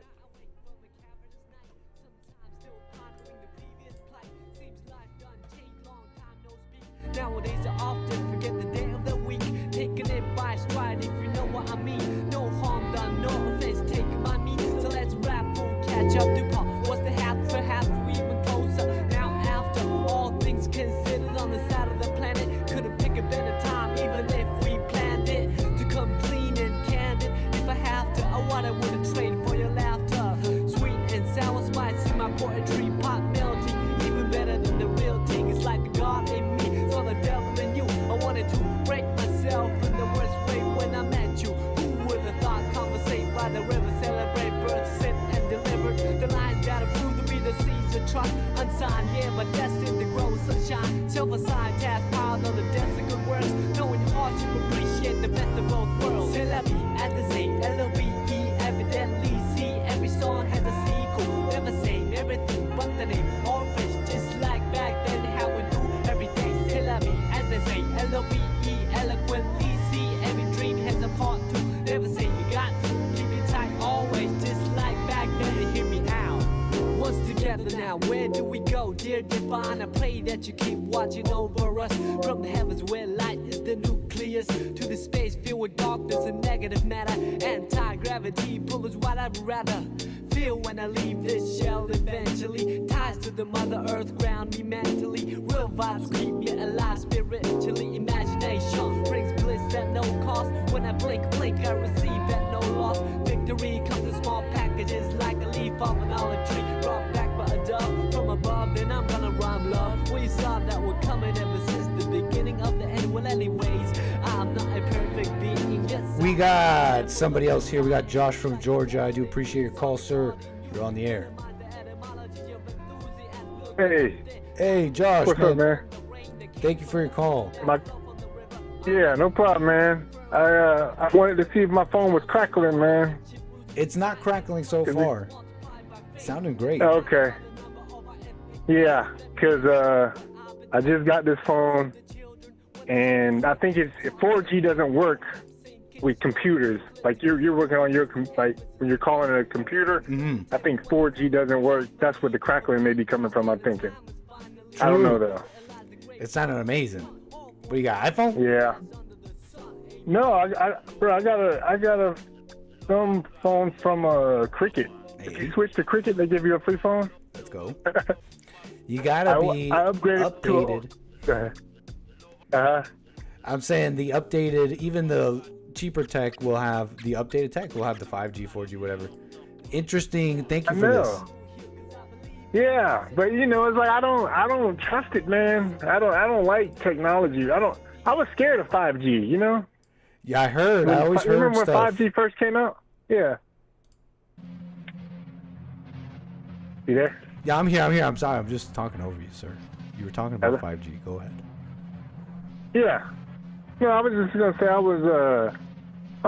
don't like I almost wanted to get like a straight up flip phone, man. Cause you know, like the government is they, you know, they can see everything on your phone. Right. This is just a spy device, right? Do you believe that or no? In a sense, but it's more like, it's not. I think it's the wrong way of looking at it as an individual on our levels, in that these phones are just spy devices. No, it's more of it's a cultural zeitgeist. It's a whole cultural change where everybody changes the way they do something, and so now we're all part of this new system. And what is this new way? We all have cameras and microphones in our pockets, and so to operate, you know, I have a friend who does not. I think he still doesn't have, or just recently got a smartphone. I don't know. That might be something I respect about that, but don't go around thinking like, I'm not gonna get to being spied. Everyone's been spied on. They already have your info. Is what I'm trying to say, Josh. They already got you. Okay, it's like they already got you, don't they? Yeah, this is ubiquitous. There's no internet nomads anymore. Okay, unless you're out in like, you know what I'm saying at this point. Yeah, because it's like, I mean, your driver's license has a picture of you, and it has all. That's what a driver's license is. It has all your information on it, and you know, but I don't know. I wouldn't trust it. Like if I wouldn't. Yeah, if I had something to hide, I wouldn't be talking on it. Exactly. Or you know, I don't know. Yeah. Exactly, and even then, you still don't put out more information than you need to. You still watch your bases. You still have OPSEC, despite it. Because all I'm saying is that you're on the same plane. You're on the same playing field as everyone else in terms of that level of spying. Yeah, we all have phones, so we're all on the same level there. No need to take it any further and get yourself more attention than you need. I can't wait for my right. We're all on we're all in the system. Yeah. One more thing. Have you heard that like, you know, they have the cloud, right? They make you pay more if you want to like store stuff in the cloud. Have you heard that that's just somebody else's computer? Like there really ain't no such thing as a cloud, or is that like a conspiracy theory, or? No, that's not a conspiracy. That's essentially what the cloud is. What it is. It's just if we could break it down, what the true innovation of the cloud, so to speak, in the way you're describing it, the only innovation there is just the communication language. Okay, so basically a robust communication language was created that allows the normal computing that happens locally on your device that you own in front of you. It allows all that computing to happen over the internet. And what does that essentially mean? Yeah, it's happening over the internet on someone else's machine. On a machine, either a server farm that a company owns, all the way from a private machine that someone else owns, to a whole server farm that a company owns. But that is essentially what the cloud is. That is what the whole internet is. The internet does not exist in some actual cloud, but exists in the cables that connects us all. Have you ever seen the network of undersea cables that connects the internet around everywhere? Undersea? Yeah, let me put it on the screen. There's a whole network. Basically, the internet is this. It's all on the cables that exist. It's a network. It's a network of cables and computers. That's what the internet is. And we're all connected via this and I'm putting it on the screen now, this map, this network of huge, long undersea cables that stretch the whole ocean and connect all of these servers and all of these junction points. And those points have all the individual computers and servers connected to them, all creating a giant internet, right? And so this cloud you're talking about is that. It's not. I don't think it's a conspiracy unless I'm missing something here. That's essentially what the cloud is. It is other computers connected to yours, able to do more than just internet browsing, but even do all the way to the computing that, let's say your computer is not strong enough. You could borrow brain power, computing power from someone else's machine. That is the cloud. Right. Wow. Yeah, that's kind of like I don't know nothing about aerodynamics and flying and planes, and I don't know nothing about technology like this, you know. It's like all I know is I'm just a regular dude. I work my job and pay bills, and I don't know. I have no idea. I never knew that about that under the ocean cable, man. That is the internet. So the internet is a little bit more tangible and physical than one might think, right? And yet at the same time, it remains the concept. It remains something that, because let's say somehow I'm able to control every single point you see on this map I'm putting up. Let's say somehow I have the money or someone to control. I control the internet. The concept remains. Let's say you, me, and someone else in the chat connect our individual computers on a separate network that nobody else is on. We created our own internet. We are communicating, sending files, computing, all that on our own network. Right. So yeah, it's like at the same time a little more tangible and controllable than one might think. Yet the cat's out of the bag. The Pandora's box is open, and information is dynamic. And anyway, I'm rambling at this point. What are you thinking? Yeah, man. I guess it's new and it's scary, but it's kind of like Elon Musk. I don't like the Cybertruck and stuff, but maybe there may be some good out of it, or maybe it seems like it's all crap to me though, But I don't like technology. That's my whole thing. I'm more like I'd rather go live out in the country. Luddite, whatever you call them. Yeah, I might be too into tech. That's fair enough. But have you ever heard of, for example, Sorry, sir. Go ahead. What were you saying? No, you go ahead. The Have I heard of Cuban. what? Did you know, for example, on this internet talk, Cuba. Let me see. In Cuba, internet access is very, very limited, and it's controlled, and many people just don't have internet, right?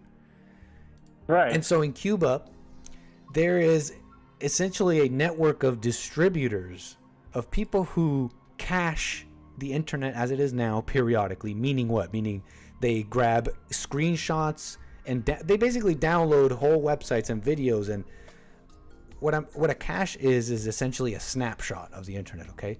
And this snapshot, because the internet's always updating, you can't just cache. If you're connected to the internet, you can see the latest. But if you were to cache a huge part of the internet and save, like, let's call it thousands of gigabytes, terabytes of this data, a snapshot of the internet at this moment, you could then pack it into USBs and distribute it amongst a populace. They connect this USB into their internet, into their computer, and they're essentially seeing a snapshot of the internet, I don't know, June 2022. And if you were able to continuously source these USBs of snapshots of the internet from the internet where it's not regulated, like America, for example, you would then have like an underground internet in your... That's what essentially is happening in Cuba. It's called 𝒏𝒄𝒌𝒔𝒕𝒓𝒆𝒂𝒎. And you get people who are taking snapshots of the internet from places where it's not blocked and smuggling in snapshots of the internet so that the people can browse this internet. And yeah, they're a little bit behind, but they're doing their best to keep up with the internet, if you're following me. Right, bro. It's called 𝒏𝒄𝒌𝒔𝒕𝒓𝒄𝒄𝒌𝒔. It's pretty interesting. Yeah. I mean, I heard it's like that in China. We're flying to China, right? Or Beijing or Hong Kong or something like that. Yep, we're going to Beijing. You're right. Yeah. Beijing. I heard I heard a buddy, he flew there, and in the airport, they don't have internet there, right? Because they're all, like, locked down, right? I don't know the deets, but I hear stuff like that, yeah. Okay. Yeah, I heard a buddy of mine, he said he flew to Beijing, and he was in the airport, and he was like, why can't I get internet here? And he was like, oh, this is China. They don't have internet. Everything is locked down by the government, Internet. And I bet Russia... Turn your ideas that into may video. be a good thing. I heard it's like that in Russia, too, especially with, like, the adult content stuff. It would be better if we didn't have any access to that, right? But yeah, I don't know the deets, because I know they have like Chinese social medias and stuff, but I do know it's heavily regulated. Depends where you are. I think it's different. For example, I'm so ignorant, but like Hong Kong, for example, is different than like mainland China. Oh. And it's like they have like different rules and like more internet in Hong Kong, for example, as opposed to, I don't know the deets, but yeah, something like that. Yeah. That's probably what America's coming to, bro. That's what's crazy, man. The age of censorship and the people making noise about that. Right. It seems to fall on deaf ears sometimes, but it's what every government and every major tech company is caring about. Who controls the internet? Wow. Deep stuff, man. Deep. Well, it might affect us in some ways, but hey, that's why. No, I disavow. Yeah. I'm not gonna say what it's about to say. Yeah. Criminal activity. I'm just ready. Yeah. Right. The government controls it. I'm sure of it. I mean, well, maybe I don't know. I don't know, but I'm more ready to do. I'm ready to go back to cotton fields, man, and do what Booker T. Washington. If it all collapses, we might have to. Ago. Yeah, Booker T, Yeah. man. Booker T. Yeah. Josh, man, anything else you want to say before we move the wheels here? No, that's all, man. Appreciate your call, sir. Yes, sir. All right.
I believe we have Jose. Is it Jose on the air?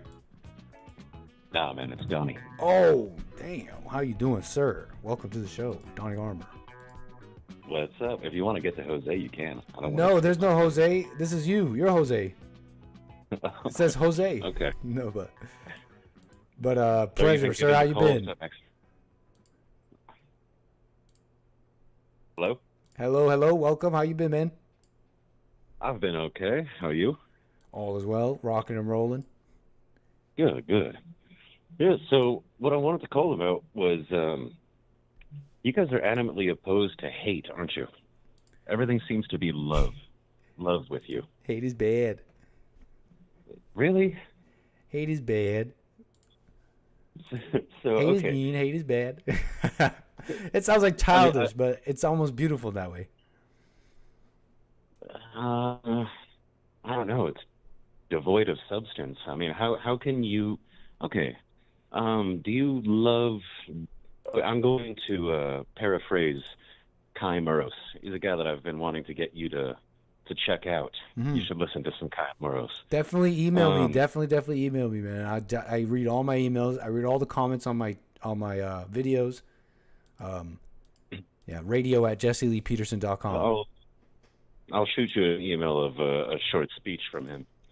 But essentially, what he's saying is hate is beautiful, and how can you love justice without hating injustice, essentially. So that's where he's coming from. So if you just go around loving everything all the time, like you said, it's beautiful because it sounds like a child. Yeah, well, children are also helpless and useless, right? That's why we need to coddle them and take care of them. You don't want to be like that when you're an adult, right? We have responsibilities, things that we need to take care of, things that we cherish. And we can't cherish them if all we do is just going around loving, okay? There's times where we need to, evoke that hatred within us, because there are things that we should be angry about, things that we should hate. What's your take on that? Well, when you describe this person who's just not a child anymore, I'm not gonna be a child and be child. You want to be an adult, and I find that it's just funny to hear that type of talk. It's I see this a adult running around like I'm not a kid, and yet adults tell me where I'm going too far here. Maybe this is hyperbole, but you got to understand, it's all I see is people with messed up lives, right? Like, oh, you're such an adult, you got it all figured out. Yet it seems like everyone doesn't have it figured out. And I understand you're saying that there are things that we should hate, and I'm sure we're about to get into it.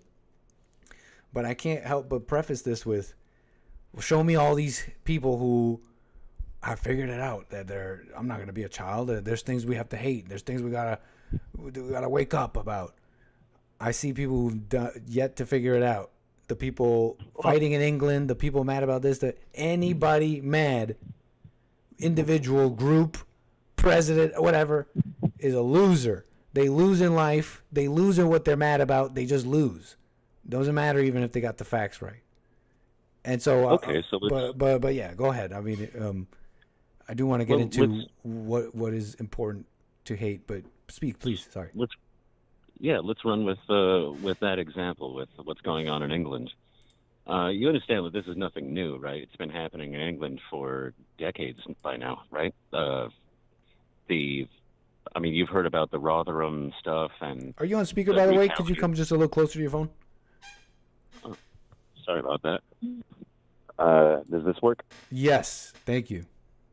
Okay. You've heard about Rotherham. You've heard about the the stabbings going on in London and all over the United Kingdom, right? All the violence that's being perpetrated on the indigenous Brits by the immigrants, right? Yes. And you know that it's not new. It's been going on for quite some time. It's true. Yes. Okay. And now everybody injustice. around the world is talking about it because people have finally started to hate. The English have started to hate, right? Who's that? Kipling, right? I believe it was that wrote that poem. But only now are people talking about it. It's all over the news in countries all around the world. Without that hatred, nobody would be talking about it, and underage girls would still be being victimized by Pakistani gangs, over there. So hatred has a place. Without it, you'll just be run over by life. You can't love your way out of situations like that. You have to hate. You have to hate. If you want anything to get done about it, you have to. What are you going to do after another child gets raped? You're just going, oh, I'm sorry, I didn't mean to say that. Grapes are one of my favorite. Yeah, they're one of my favorite fruits. Yeah. No, thank you for that. Thank you for that. What are you going to do? What am I supposed to do? Well, not you in particular. I'm just saying, put yourself in that position. Yeah. What are you going to be one of these people where? So let's say I'm in their position. I'm out there. I'm out there setting stuff on fire. What happens next? Fine. And your baby sister is victimized. Right. Let's say my baby sisters, 3 of them, stabbed to death. And I go out there and start rioting. What happens next? Sky News. No. Sky News and the BBC come at you with the cameras and ask you, and what are you going to say? I forgive them. I love them. Jesus Christ is the way. Is that what you're going to say? Do you think that that's going to get anything done? I don't know what I'd say. I honestly don't know what I'd say. Well, what would you feel? I don't know what I'd feel. If your baby sister was victimized in such a brutal manner. I don't know what I'd feel. You don't know what you'd feel? I really don't. Huh, I'm pretty certain I know what I'd feel. Huh? I said I'm pretty certain I know what I'd feel. But you've had people in your even family die and you didn't exactly feel, even though you're taught to feel. You maybe didn't feel too much for them. You can have that same level of disconnect and dispassion even with, you know what I mean? So I'm not going to discount it and say I would be angry if that happened, but I'm leaving that as an I don't know, man. But look, you're trying to get it to a point. You're saying, well, you got to respond to that in anger, and those are the moments where it makes sense to be angry, and that anger is what will fix that situation. It's what will cause action in that situation. So I find it interesting though that you even bring up the beginnings, that poem by Rudyard Kipling, right? When the English began to hate. But I don't quite well, read that. I don't quite read that poem with, like, I don't know how you take it in, but that poem is not. I don't read that with the. I don't know how exactly what spirit you take with that, but that's a somber. That is a somber poem by Rudyard Kipling about the epoch, the era to come when the English begin to hate, and the destruction that will basically come about afterwards. And yeah, you might read that and think, yeah, the destruction that'll come because the English finally began to hate and you get what's coming. But I don't. I read that with quite a somber. I think he really meant that in a somber way, and it's like, this is just the inevitable. Oh, the inevitable will happen. The English will begin to hate. But what I'm commenting on is that you seeing all these English, they're with a grin, gleeful that this inevitability is coming, unaware that it's not because of them. Why are you taking credit like this is a good thing? No, this inevitability will comes after is war, will comes after is famine, death, and maybe, just maybe, something maybe good may come after, way after. But you understand what I'm saying? That poem is a somber poem. It's not a poem of. I'm not saying that the poem is encouraging people to wage war. I'm not saying that. I was just mentioning it, but it's the poem mentions that it didn't come naturally, and it took time before. And to hate, that's kind of. Yeah. I mean, I can't. It took time because it's not what they do. But the English are civilized, but then they begin to hate. That line is repeated at every stanza. They begin to hate, and I don't take that as a good thing. Yeah, you take it as a good thing. But it's interesting. But it's a thing, and Sure. nothing gets done until that process takes place, and the inevitable, as you called it, happens. Now, but you're sinking into this hell with a smile, going, "Yes, the inevitable is happening, and we caused it. Look by our hand. We're finally waking up." No, you're going into the maw of history of the maw of war and hate, like every other mere human stuff fighting. Welcome to the world. Well, what do you want me to do? No, I understand what you're saying. It's like, what do you want us to do? It's like, well, when you ask that question, you lose sight of yourself, the individual donning armor. I'm not a flower power, child of the 60s. I'm not here, peace and love, man. No, the war is already here. It's been going on. These atrocities have been committed against the West for a long time. Regardless of whether you want the war or not, it's upon you. So what are you going to do? You're going to continue down this path of love and forgive your mama and all this, whatever. It's very nice and a great message and everything, but there comes a time where there's enough love. That's not working. It doesn't help. This is desperation, man. You need to take your own side in a fight. What's wrong with that? But this is desperation, man. You're telling me this is the most amazing thing, that white people even think for a second they have to do all this fighting. Listen to this argument for a second. That white people, the true owners and the true creators and the true inheritors of these lands, etc., of these nations, blah blah blah, they literally think they have to go out there and set stuff on fire. You know what I mean? When it was all they had to do, you gotta understand the hyperbole. I'm not trying to be ignorant, but you gotta understand where I'm coming from. That they're the owners of these lands, and they think they have to do all this fighting. Just kick them out. Just do the right thing. You know what I mean? But they didn't, right? They capitulated. They had fear. Maybe. I'm not trying to be a black pill, like it's too late, but I'm saying that. You understand what I'm saying here? It's like you and I. You think you have to do all this when you guys are the owners of the countries, and now this is a desperation move. This is like a. Yes, it's desperation. I don't want it, and won't accomplish what you think will accomplish. Is the point? It is desperation. If we don't do something, we're going to be content with the victimization of white people is going to continue. It's going to perpetuate. We have to do something to stop it. Now you're saying just kick them out? How is that? How can we do that? But other than the way that it's going to be done, which is going to be with brute violence. But follow me for a second. You're saying You're saying, but this has to happen. This what has to be done. But because the victimization of whites will continue. What you don't understand is that the scenes you are seeing is just the precursor to more victimization of whites, and not only that, victimization of all people. These are the signs of a plunging into chaos and conflict. You are correct. The victimization of white people is getting worse, and in fact it will continue, and what you are seeing are the scenes, the precursor to that going to somewhere even worse. Not better. It gets worse before it gets better. You understand what I'm saying? What is your alternative? Yeah, it's going to get worse. The alternative is the only thing you can do. Let's say you're out there with your children and there's a bunch of Muslims. Guess what? I don't know. Watch your back. Get out of there.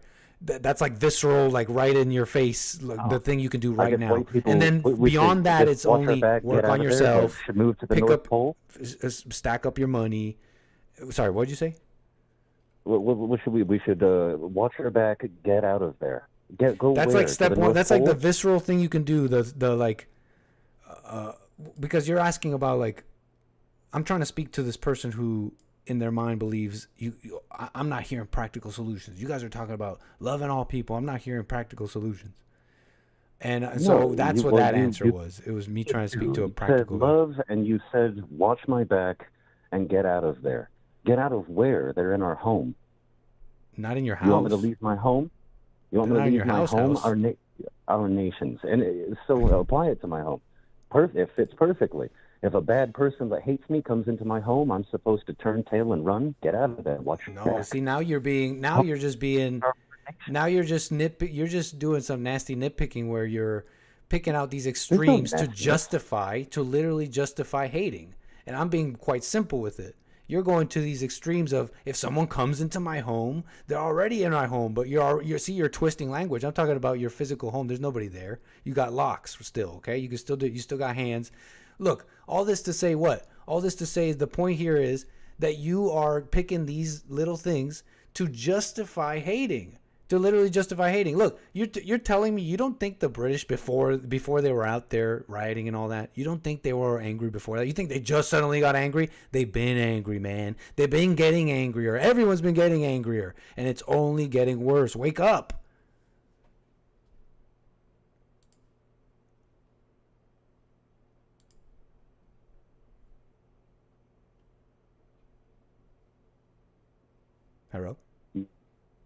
Hello? Yeah, wake up. Wake up to the nightmare that we find ourselves in today? Yeah. We need to do something. We need to do so. You have to hate injustice, and what's happening to white people is unjust. And you're going to cause more injustice. What do you mean cause more injustice? I'm not saying... Yeah, you're going to be getting more of it. What do you think I am advocating for here? Hate. You literally said it. You said it in plain English. You're advocating for hating. What That's literally what you're saying. You're saying you called me to say we need to hate. What does that translate to? How are you interpreting that? What does that mean? It means to blame others for your problems. It means to feel anger when you see scenes that are happening to others as unjust. They're some of the worst injustices in a world. It's like, how can the world be so psychotic? There's literally killing white people. They're replacing them, and they want to say it's not happening. Yes, but the hate you're talking about causes you to see these scenes on TV somewhere, and you feel something about it, and then you think that you got to go do something, and then you ruin your life in an instant when you could have been doing the only thing you can do, which is, work on yourself. If you have money, it means you can help others. If you learn skills and you can teach others how you got that money, how you made your life how you made yourself into a professional. These are the things you can actually do, because there's a decline with the very white people you're talking about. But hate would block you from all that. Ruin my life. What does that mean, ruin my life in an instant? Because you go out there and riot. I'm going to save the white race. And now you're in jail. Nice. There goes 10 years, 20 years of your life that you could have been improving and showing others how to improve, and so that one day there could be that one man, Gideon, and who leads the 300 out of slavery or something. I'm not telling people to go out and riot. I didn't say that. That's what you're thinking. No, but you are telling them to go hate. Yes, absolutely. Right, and so that leads to rioting, leads to everything I'm talking about. Get good and angry and mad. because nothing's going to change until you do, right? False. I'm not saying go out Evil. there and riot. I'm not saying do something that's going to jeopardize your life. Don't do any of those things. But you need to get passionate and angry, downright hateful about the things that are being done to white people right now. That's the only way that things are going to All change. angry, hateful people are losers. If you've noticed that. They can't get it right. Everything they do, everything they touch turns to crap. They just can never get it right. They got a thorn in their side. Everybody can see it. They can't stop seeing it, and they can't ever overcome it. They always got that one thing. It's always an excuse. All angry people are the same. They're losers. Okay, all people that base And their, they'll never their lead life white off people out of Teletubbies. anything. They'll never lead a nation out of anything. Yeah, okay. And all people that just go around loving everything and everyone are morons and cowards. No, they have courage. They courage never to get love. anything done. They love anything, even if it's No, injustice. look at Trump. He's got love and he's doing it. He's out there making it happen. He was trying his best, Whatever. We could talk. We could definitely split hairs there all day. But look, he waking people up. There's people out there who with, despite having fear, despite whatever, despite it being so tough, despite it being the world is so racist and they're attacking white people, they're still out there every day putting in the work, improving themselves, spreading the love, spreading the type of energy that will bring us out of this, because that's the only thing. I don't know what solution you're bringing. Look, do you know the kind of people that brought America, that created all the places you're talking about? The spirit that could withstand all things, that they could laugh in the face of the waves and have a heart. You talk about getting angry and hating. That will not sustain you. The people that created these places had like a different kind of energy, and that's the love I'm talking about. Not being wimps and flower. You keep using these words like flower, hippie, and stuff. That's how the world uses that word, love. I'm talking about the unbeatable man, the type of man, the white man even that created America, the unbeatable man who laughs in the face of waves, a heart bursting. Maybe that's the passion you're thinking of, that you're mistaken of. You think it's hate, but it's not hate. It's love. It's just, and it's not this hateful passion. It's just like you can't be brought down, and people like that bring everyone around them up. Imagine if you had those kind of people. White people would be you wouldn't need to be fighting these Muslims. It would be your country. I'm not sure if it's a genuine misunderstanding or if it's intentional misunderstanding on your part, because I'm coming from a place from love, in the sense that I love my own people and I hate to see what's happening to them. Okay, but that doesn't prevent me from hating the people that are doing it to them. You want to talk about us giving our love? They've already taken enough love from our underage girls. No more time for love. Time for hate. Time for action. We need to do something about this, and it's not going around spreading peace and love and forgiving your mama. Okay. But look at how bad people feel for minorities, blacks, blah blah blah. That's white people. You tell me that's love? Not enough with the love. It's time to show hate. You think white people have been showing love? What do you think white people have been doing? You think this whole time they've been showing love? You're hard to pin down now. I mean, where are we going with this? Yeah, no, this is a good one to pin down, I guess, what I mean by love, because I'm wondering, you're saying white people have been showing love to everyone this whole time. Far more than they should have been, yes. No, they've just been being nice. Yeah, we have been being nice. We're a very nice people. But it's awesome. Decent. Culture. Yeah, well, no more Mr. Nice Guy. Sorry. Right, so you want to let go of that. The decent, the culture, all the things. Now it's like, what else can white people let go of? They let go of all the things that people before them were. And now you want to let go of the last part, civilization itself. You just said that we were decent and kind and nice to them. And now you're saying it's over. It's time to let go of that too. Where it got us. No more Mr. Nice Guy. Look where it got us, Nick. Time to set civilization on fire. Where did it get us, being nice and being decent and kind? Where did that get us? We're right here, aren't we? Right. It's time to show some love. It's time to show love. Stand up. Oh, we need to show more love. Right. And be tough. I'm not your problem. We're not. White people are not your problem. This is how you get out of hell. And if you don't want to get out of hell, stay in hell. I got my life to deal with.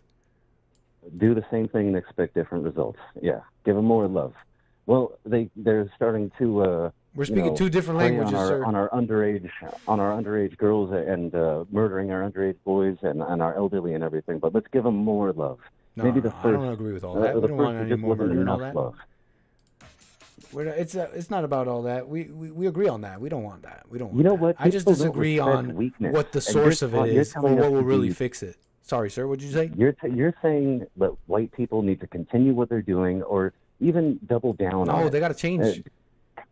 Be weak. No. That's what We're agreeing that what they've been doing is wrong. You call it love. I'm not calling it love, but we both agree that what their modus operandi thus far has brought them to this point. I agree. We both agree. You're calling it love, though. I don't say it's love. They haven't been showing black people love this whole time. They've been showing them fear, which is hate. No, I don't think that white people have necessarily shown them fear. White people have been led to believe that the views that blacks have about white, this fake history that never happened. That's all just hasbara, Jewish propaganda. That's what that is. So it's the Jews' fault. Well, you sound like Frederick. In large part, yes, it is. A lot of it does. Shut up, Frederick. We love Frederick. Hey, I'll blame Jews when the Jews are to blame. I'm not saying that it's all their fault. So don't. No, but you did say it's all their fault. No. You don't need to say that. I did not say it's all their fault. No, because don't strawman me, Nick. No. Don't strawman me because I didn't. Let's back it up because maybe I'm wrong, and I want you to explain to me where I'm wrong because I don't want to do that. I don't want to pigeonhole you. That's not fair.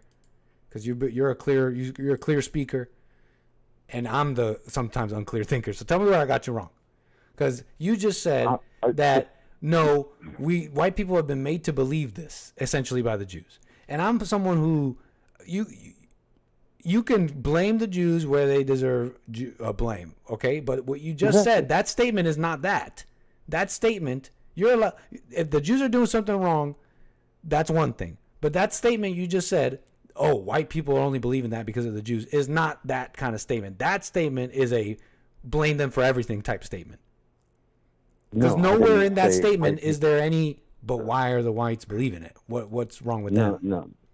There's plenty of blame to go along. I do believe that the majority of it has come from the Jewish side, but that doesn't mean that it's all to blame on Jews. White people certainly are culpable and deserve their fair share of blame in their cowardice and allowing this to happen. Yes, certainly. Yeah, well, but you're just walking that back now. You're walking that back now. That what you just said is still not a more nuanced and clearer take than the whites believe this because the Jews made them believe that. Okay, because that's what you're saying now is walking back from that because that statement was definitive and blames them for everything. You can rewind the tape because I didn't say that. You said the reason white people are even believing that is because of the Jews essentially. I said it's hasbara propaganda and all that. They are. A large portion of it is. See, even that statement, a large portion of it is still less than white people believe this. Rightfully, go ahead. Excuse me, can I finish? Yes, you can. My apologies. Rightfully placed on the shoulders of Jews. Yes, it's not all their fault, but yes, they actively worked to They actively worked to bring down white people in this regard. They took away our national pride. They took away our racial pride. They left us no sense of identity. And look at us floundering and being taken in. But who's floundering? Look at who's doing the floundering, though. I just said white people are... Right. And that's not... Nobody's making them flounder like that. You could say influence here and there and all that, but ultimately... No, it's a result of many factors. It's a result of many factors. If they were all the things you say they are, they could just get it back. Jewish propaganda. And a large portion of it comes from Jewish... You're trying to make me out to be like, blame the Jew guy. I'm not. I'm not that type of person. You were blaming the Jews for that, specifically. Excuse me? No, I was just saying you were blaming the Jews, that statement of, the whites and what's truly behind their problems. That statement is full on blame. That statement is wrong. There's nothing wrong about it. You blame the perpetrators when somebody is wrong. They deserve their share of the blame. And I said, white people are to blame. Jews are also to blame. And I would argue that Jews are more to blame than white people. But Yes, this is what I would mean, take that man. This stance. is like, this is the opportunity. Let's say it's all true what you're saying. But let's say it's also true that white people are all the things you say they are. Then it's time to, you show them. You get up, you like, I am you showing show them. them and you, but you can't do it with hate. I know you disagree, but maybe you don't see it, but every person, every failure, every person we've heard what who's you ever had to done say. wrong. You said love and watch your back and get out of there. That's what you had to offer. That's not. No, we were just, that was like riffing. That was not a full response. What was it? What was my solution to what? How do white people recapture their destiny? How do we get out of this nightmare? You where we're can't. being replaced You can't. by What do you mean nations? white people recapture their destiny? You can't do that. Only a person can do that. And even then, I don't exactly know what you mean. But only an individual can do that. What the heck are you talking about? The white people must recapture. No, Donnie Armour must recapture his destiny. Whatever the heck that means. And then Donnie Armour, if he does it, maybe he can show others how to do it. But how do white people recapture their destiny? It's, bro, the government is turned against you. The media is turned against you. It's been infiltrated for decades. You're saying, well, how do we recapture our destiny? Let's set this mosque on fire. Yeah, it's just not gelling, man. It's not rational. I didn't say set anything on fire. No, you didn't. You didn't. But you're saying hate. I'm You're not saying calling hate. violence. And you saying you're insinuating. You're basically saying like those people rioting in England are doing something in order good. to get something done. If you don't get angry and passionate and involved in something, nothing's going to happen. I'm not going to let Jesus take the wheel. I'm not a Christian like you, buddy. But are you saying then that's true? I don't want to be saying things that you didn't say. That would be quite unfair. Do you believe the people rioting in England are doing something about it, as you put it? I think the rioting is foolish, and they should not be doing that. They should stop that immediately. But they should take that anger, that good, righteous anger, and put it in more productive and more effective means. Yeah. I'm not into the whole rioting. Yeah. We may be actually need to just put that- miscommunicating in definitions of words and stuff. But no, nobody who cares. I don't care who it is will ever convince me that hate is good, and that's what you need to do. Now, when I get you to describe it a little bit, it sounds like maybe you actually mean something else. And because you're saying the riots are not. You're saying they're not productive at all, and that they should go home. So tell me, what would be a productive way of using that hate in your mind? You'd have to start extremely small, and the first thing that you can do is get yourself together, take care of yourself first and foremost. Then you can help those closest to you, and through that, small things like be very wise with where you spend your money, right? Don't spend your money on corporations or anyone that is anti-white or supports anti-white projects, anything like that. All these companies let take the sides of anti-white demonstrators. Stop spending your money in those businesses. Spend your money elsewhere. So simple, very small things like that can be extremely effective. We don't have any political power. Okay, our own governments are against us. So, and you're not going to go out there Rambo style and cause a revolution. Sorry, that's just not going to happen. So, there's nonsense. And even going out and rioting, they have cameras everywhere, man. They're going to arrest you. That's your life ruined. You're not going to help the white race if you're in jail or in prison. So don't do it. Find productive ways where you can, flex your power and that. I mean, that's what I try to do. Small. Everybody wants to be, the sacrifice. The sacrifice themselves for the greater good.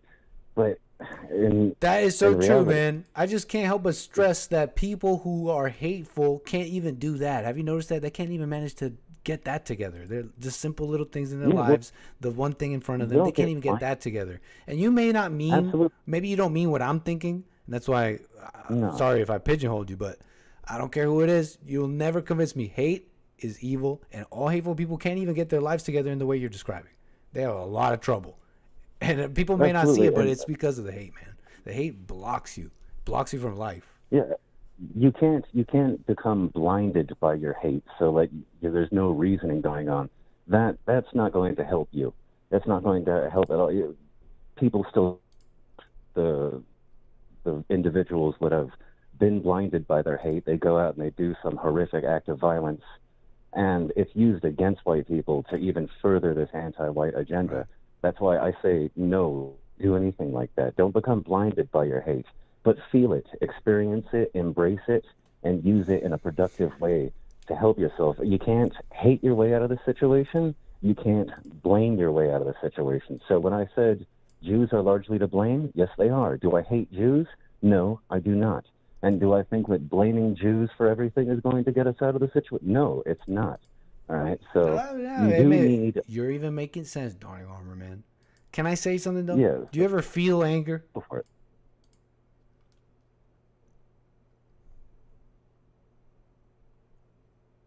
You ever feel anger? You ever just feel angry? For whatever reason? Yeah, too often. Yes.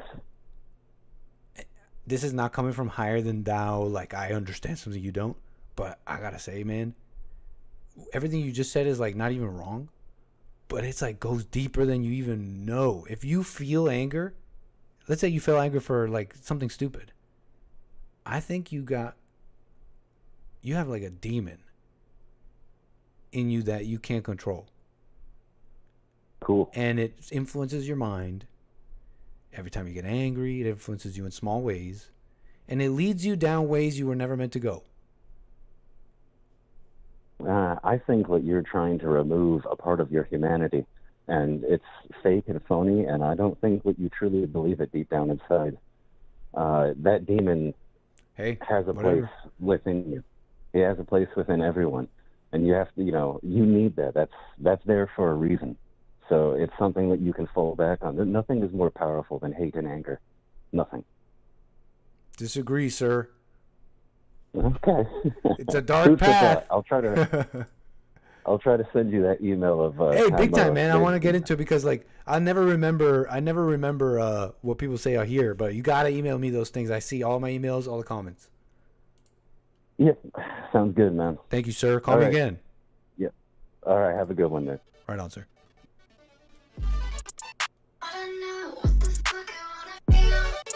I keep sleeping and nothing ever seems real till I turn around 180 degrees. Catch a long fall of water, drown with me in the deep with my issues.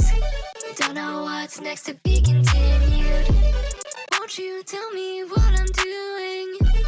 Won't you tell me what I'm doing wrong? What I'm doing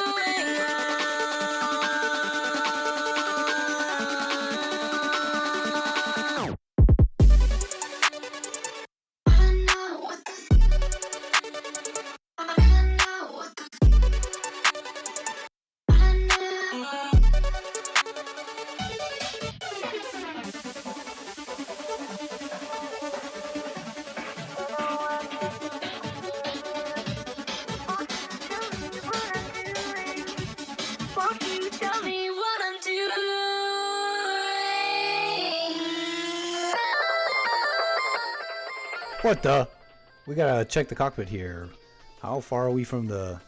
We're pretty close, aren't we? Whoa, we're closer than I think. Folks, we gotta do some... We gotta find out where we are in the air. Look at all those clouds. I didn't expect that. Our cloud cover is crazy. We don't have the visuals to do some crazy stuff. Oh, no. Kick back a little bit while I figure some stuff out.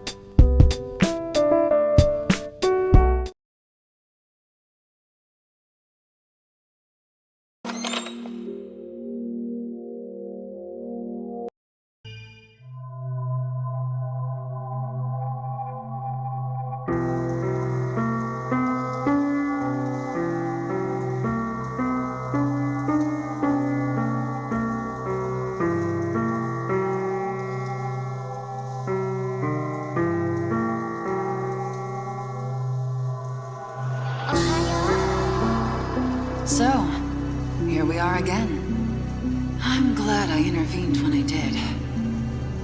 I wouldn't want you to fall prey to a demon. This world is about to be swallowed by chaos.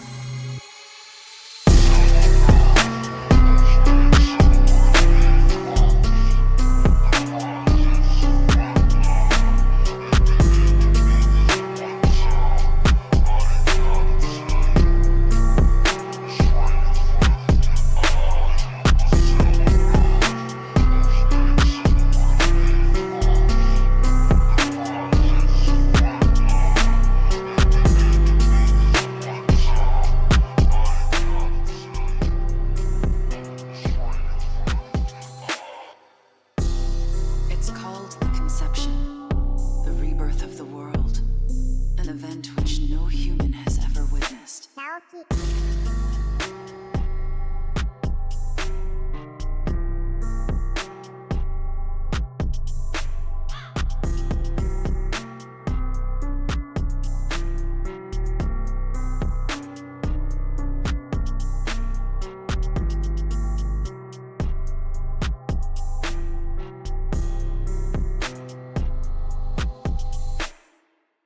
Everyone outside of this hospital will perish. I doubt anyone would approve of such a terrible thing. But even if we did keep this old world alive, it would eventually lose all its power. The world must first die, for it to be born again.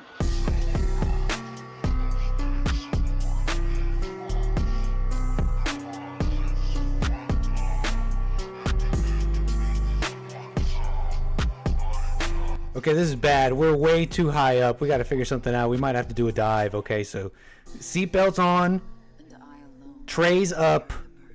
Look, we don't even have the time. Okay, hold on. What matters is that fate reached out and led you here. And it is your fate to live through the conception.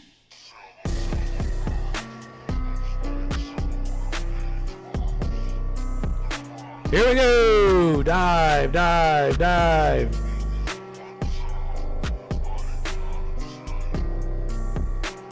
Dive, dive, dive.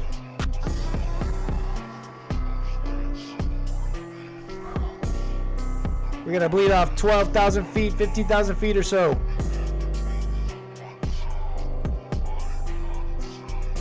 Okay, we're going too fast. Speed brakes.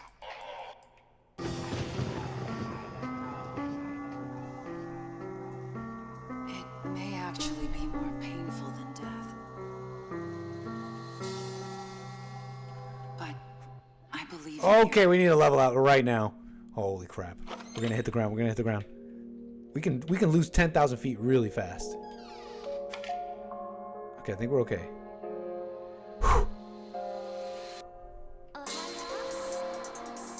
You're late. I've been waiting for you for quite some time now. Hold on!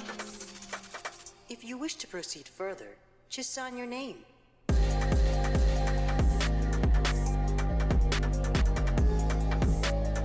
Holy crap! We're off course!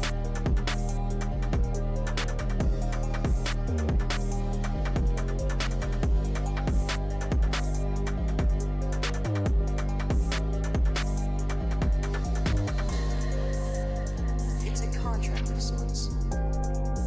There's nothing to be afraid of. All it says is that you'll accept responsibility for your decisions from now on. Ah, frig.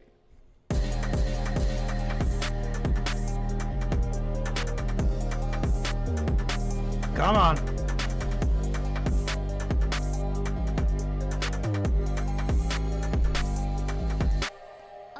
All right, I think we're okay.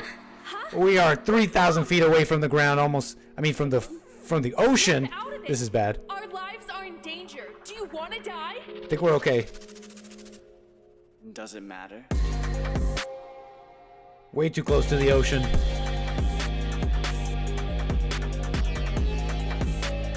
Autopilot back on. I'm never flying again. Okay, I think we're okay. The computer just doesn't want to stop going towards the ocean. It's scaring me. 2,000 feet away. Okay, I think we'll be okay for a while. Coming into China, Beijing, shortly. Or not shortly, but pretty shortly. Nick, stop saying this is bad. The captain's supposed to be reassuring or something. The reassuring begins right now. As you can see, we are level. So normal service will resume. You can take off your seatbelts. Flight attendants will be coming down to pick up all the mess, any spills that may have happened during that dive, during that non-regulation dive. But otherwise, you can bring your trays back down, and we will be coming into Beijing in some time here, so appreciate it. Kick back a little bit. You are welcome to begin kicking back again.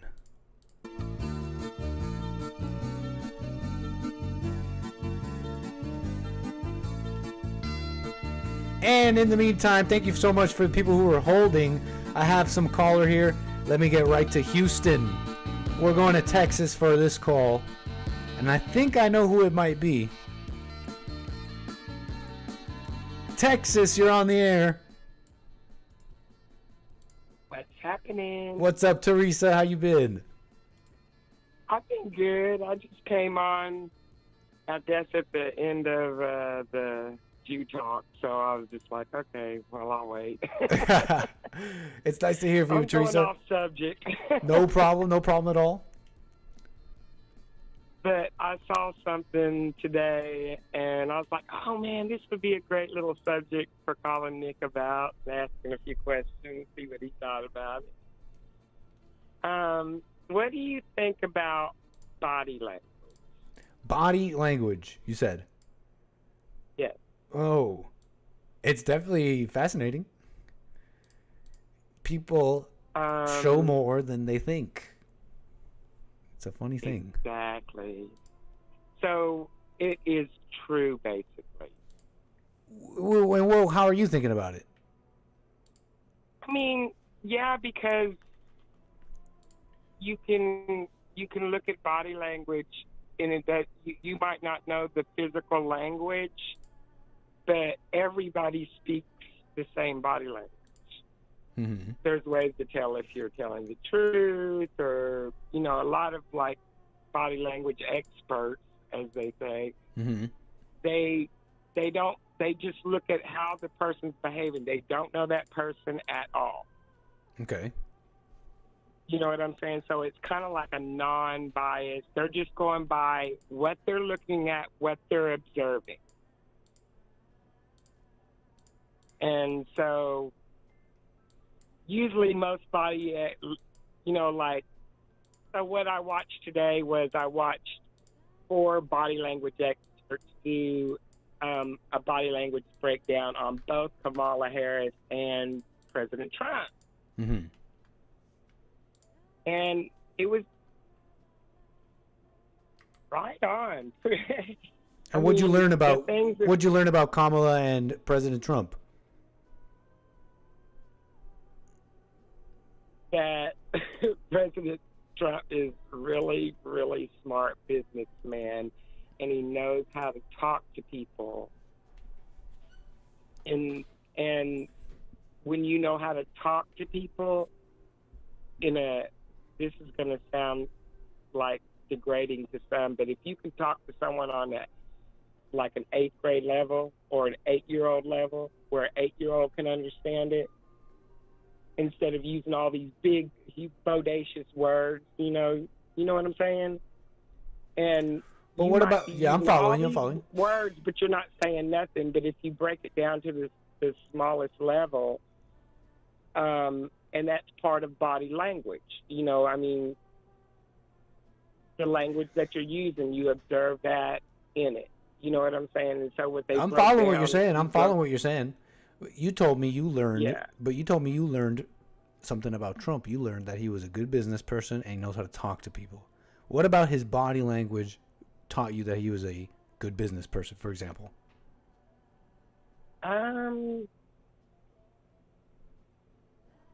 by his direct, like, the expressions that he uses, like, to get your attention, you know, or if he's kind of like, he doesn't use a lot of details, he kind of like gets the point, and like he uses a lot of, like, if he wants to stop and get the attention of whoever is questioning him or observing him, he'll put his finger up like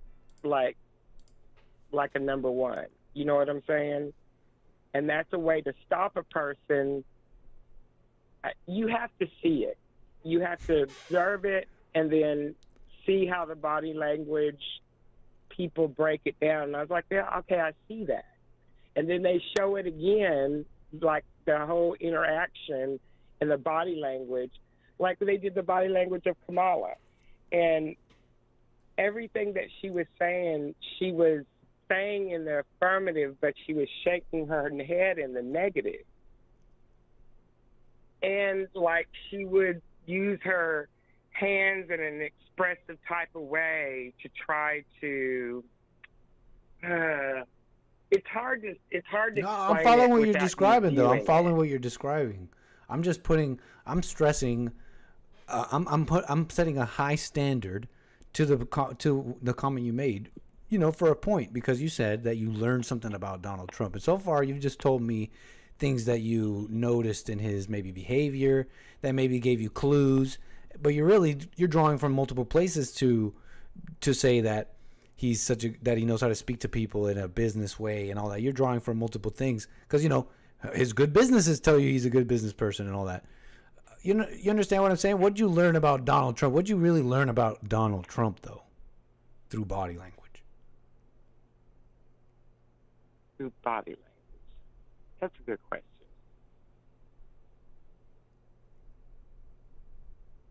Nothing really. Right? And this is not to discount body language, but it's just that you're telling me that there's a whole. I mean, I'm glad that you asked that question. Yeah. I mean, that's a great question. It doesn't discount But, body I mean- language. Go ahead. Yeah, you're right. But I don't know. It's just like everybody has certain, everybody. Because if they can do it to multiple, I mean, everybody will, like, you can kind of tell when a person is deceptive, not by the way they touch their face or maybe pull on their ears, something like that. But a big teller, I mean, for me, this is just observing body language from a lot of people. It's really easy for me to tell if somebody is deceptive sometimes because they'll answer or do something body language-wise where it's in, like, if the answer is in the yes or the positive, you usually shake your head yes in the positive. You know what I'm saying? If you're going to say, I did not steal that, and you did steal it, but you're shaking your head no, I did not steal that. You know? No, I'm following you. Do you know what Look, I'm saying? I'm hearing you loudly and clearly. What I'm stressing a standard on is to what level of meaning are we getting from something that has a limit in its scope? Let me put it like this. Can you see someone look nervous? Sure. Can you see someone that looks like they may be lying? Sure. But that's as far as body language goes. You can only see what may look like lying, but you don't really know. Do you understand what I mean? You can't really know from just that. Okay. So it doesn't discount what Okay, you're so- seeing, but it puts it into perspective that what you're seeing can't go that far. What you're seeing is it's not right. It's not. I'm not saying ignore what you see. If you see someone that looks nervous, but that's all you're seeing. You're just seeing a surface, and that's as far as body language can go. To hear that there's a whole body language experts, it tells me that what it tells me is that there's a whole bunch of people who take this very simple concept of body language that we all innately know, and they've assigned to it a way more intellectual importance. And what usually happens with these types of things, it's like a snake oil type of thing. It's like cold reading. It's like psychology. It's like a psychic reading. It uses some form of some form of instinctually taking in the world, but it intellectualizes it into almost magic, and it fools and it hypnotizes people into thinking it's more important than it is. Teresa, all you're seeing is someone with a nervous face, which is not a lie. That's true. You might be seeing a nervous face, but that's all. You can't go further than that. You're not seeing something, wow, there's a whole science that lets me see all the way inside of you. No, you can't. You can't know someone's heart. That's a lie. It's an assumption. You're right. And they're making a whole science out of it. They're not lying to you. Argue with facts. You know what I mean? They're not lying, the experts, in a sense, but they're making it way more important than it is. You're just seeing someone's body. So whenever they have these type of people come in court and testify, you know, or something like that, because that's happened before. I've seen that done. You know, like just say if I was a juror, I shouldn't pay no attention to that. No, look, everything is fake in my chat. Just put it in such a nice way. The body talks. That's a fact. You know what I mean? The body talks. What you're feeling, it's like on you. And that's the only fact you need to know. The body science doesn't go any further than that. And if you think it goes further, you start thinking that when the body talks, you think their heart is talking. And you think you know exactly what they're thinking. It's like, calm down. You just know what their body's saying. You know what I mean? Right. And that's why they even have body language experts in courts, because, I mean, I got to say, that stuff is not counted as high evidence either. That's just like auxiliary evidence in a court of law and all that. It's just to add to the point someone's trying to make. You know what I mean? Yeah. See, that's why I like getting a man's point of view, because he'll tell me to calm the heck down. Yeah, because you can see Kamala lying. She's like shaking her head while saying in the affirmative. And you can see that whole spirit. You see it more than in just, you see it in the lies that they say about the government, the straight up lies they say about just normal things. Trump, but he said inject yourself. They'll repeat some of the craziest lies. He said inject yourself with bleach, and it's like, yeah, you can see them lying. You know what I mean? And the body's just talking about that lies that are so clear. But I when you brought up something earlier about somebody's leg shaking, I was like, I remember Jesse taking note of that. You know what I'm saying? Like You'll see somebody when he's talking to him in church, and he's like, why's your leg shaking? Yep. He'll just call him out. Unconsciousness, wearing it on their body. But he still asked them. He's like, hey, your leg is shaking. You're unconscious right now, right? And he's still talking to the person. Right. It would be funny. Teresa, we lost you for a second there. You still there? Teresa. You cut out for a second. You still there? Can you hear me? Hearing you. You're back. Okay, I'm sorry. No problem. My face hit my mute button. No problem. What was I saying?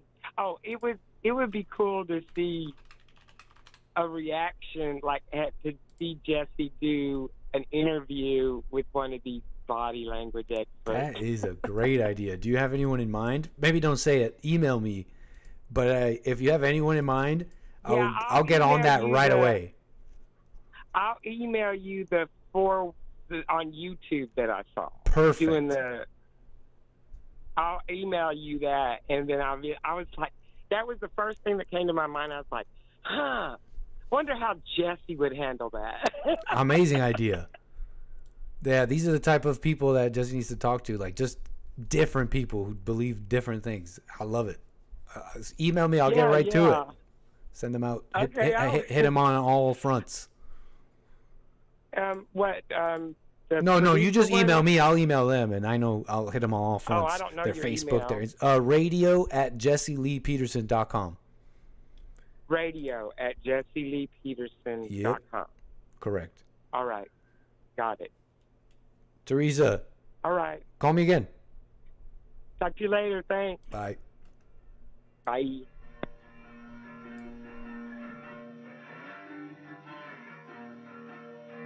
Folks, I see the runway. The runway is in the distance. So just kick back a little bit as we get this puppy down there safely. said I'd want that, but I didn't wanna speak. I guess I didn't like that. Nails past my shoulder, digging deep. You pull up now, twisting on the wound that you carved in me. You said something.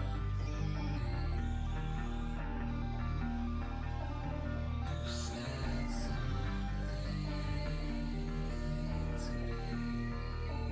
You said something. Whisper to me. I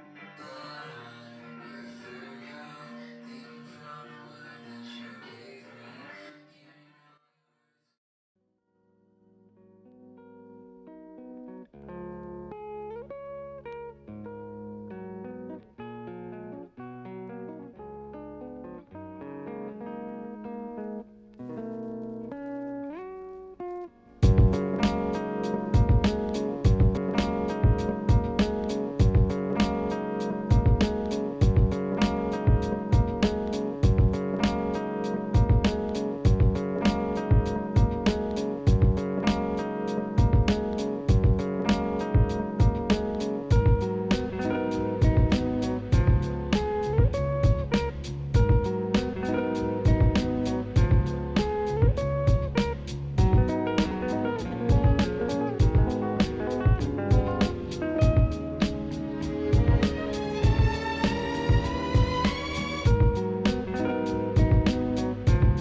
Folks,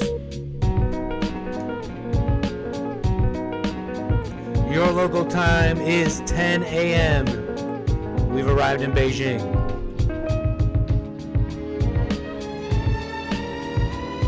It's been an absolute pleasure to be your pilot today, Japan Airlines. And we've had a beautiful flight. A little bumpy sometimes for those reasons.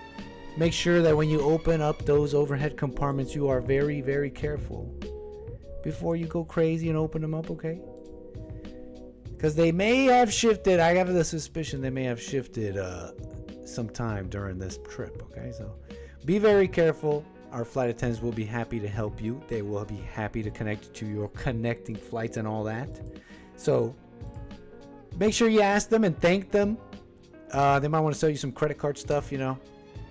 But, you know, it's just how it goes, okay? But as always, we appreciate your continued patronage here, watching Nick's stream, since we know you have so many options to fly.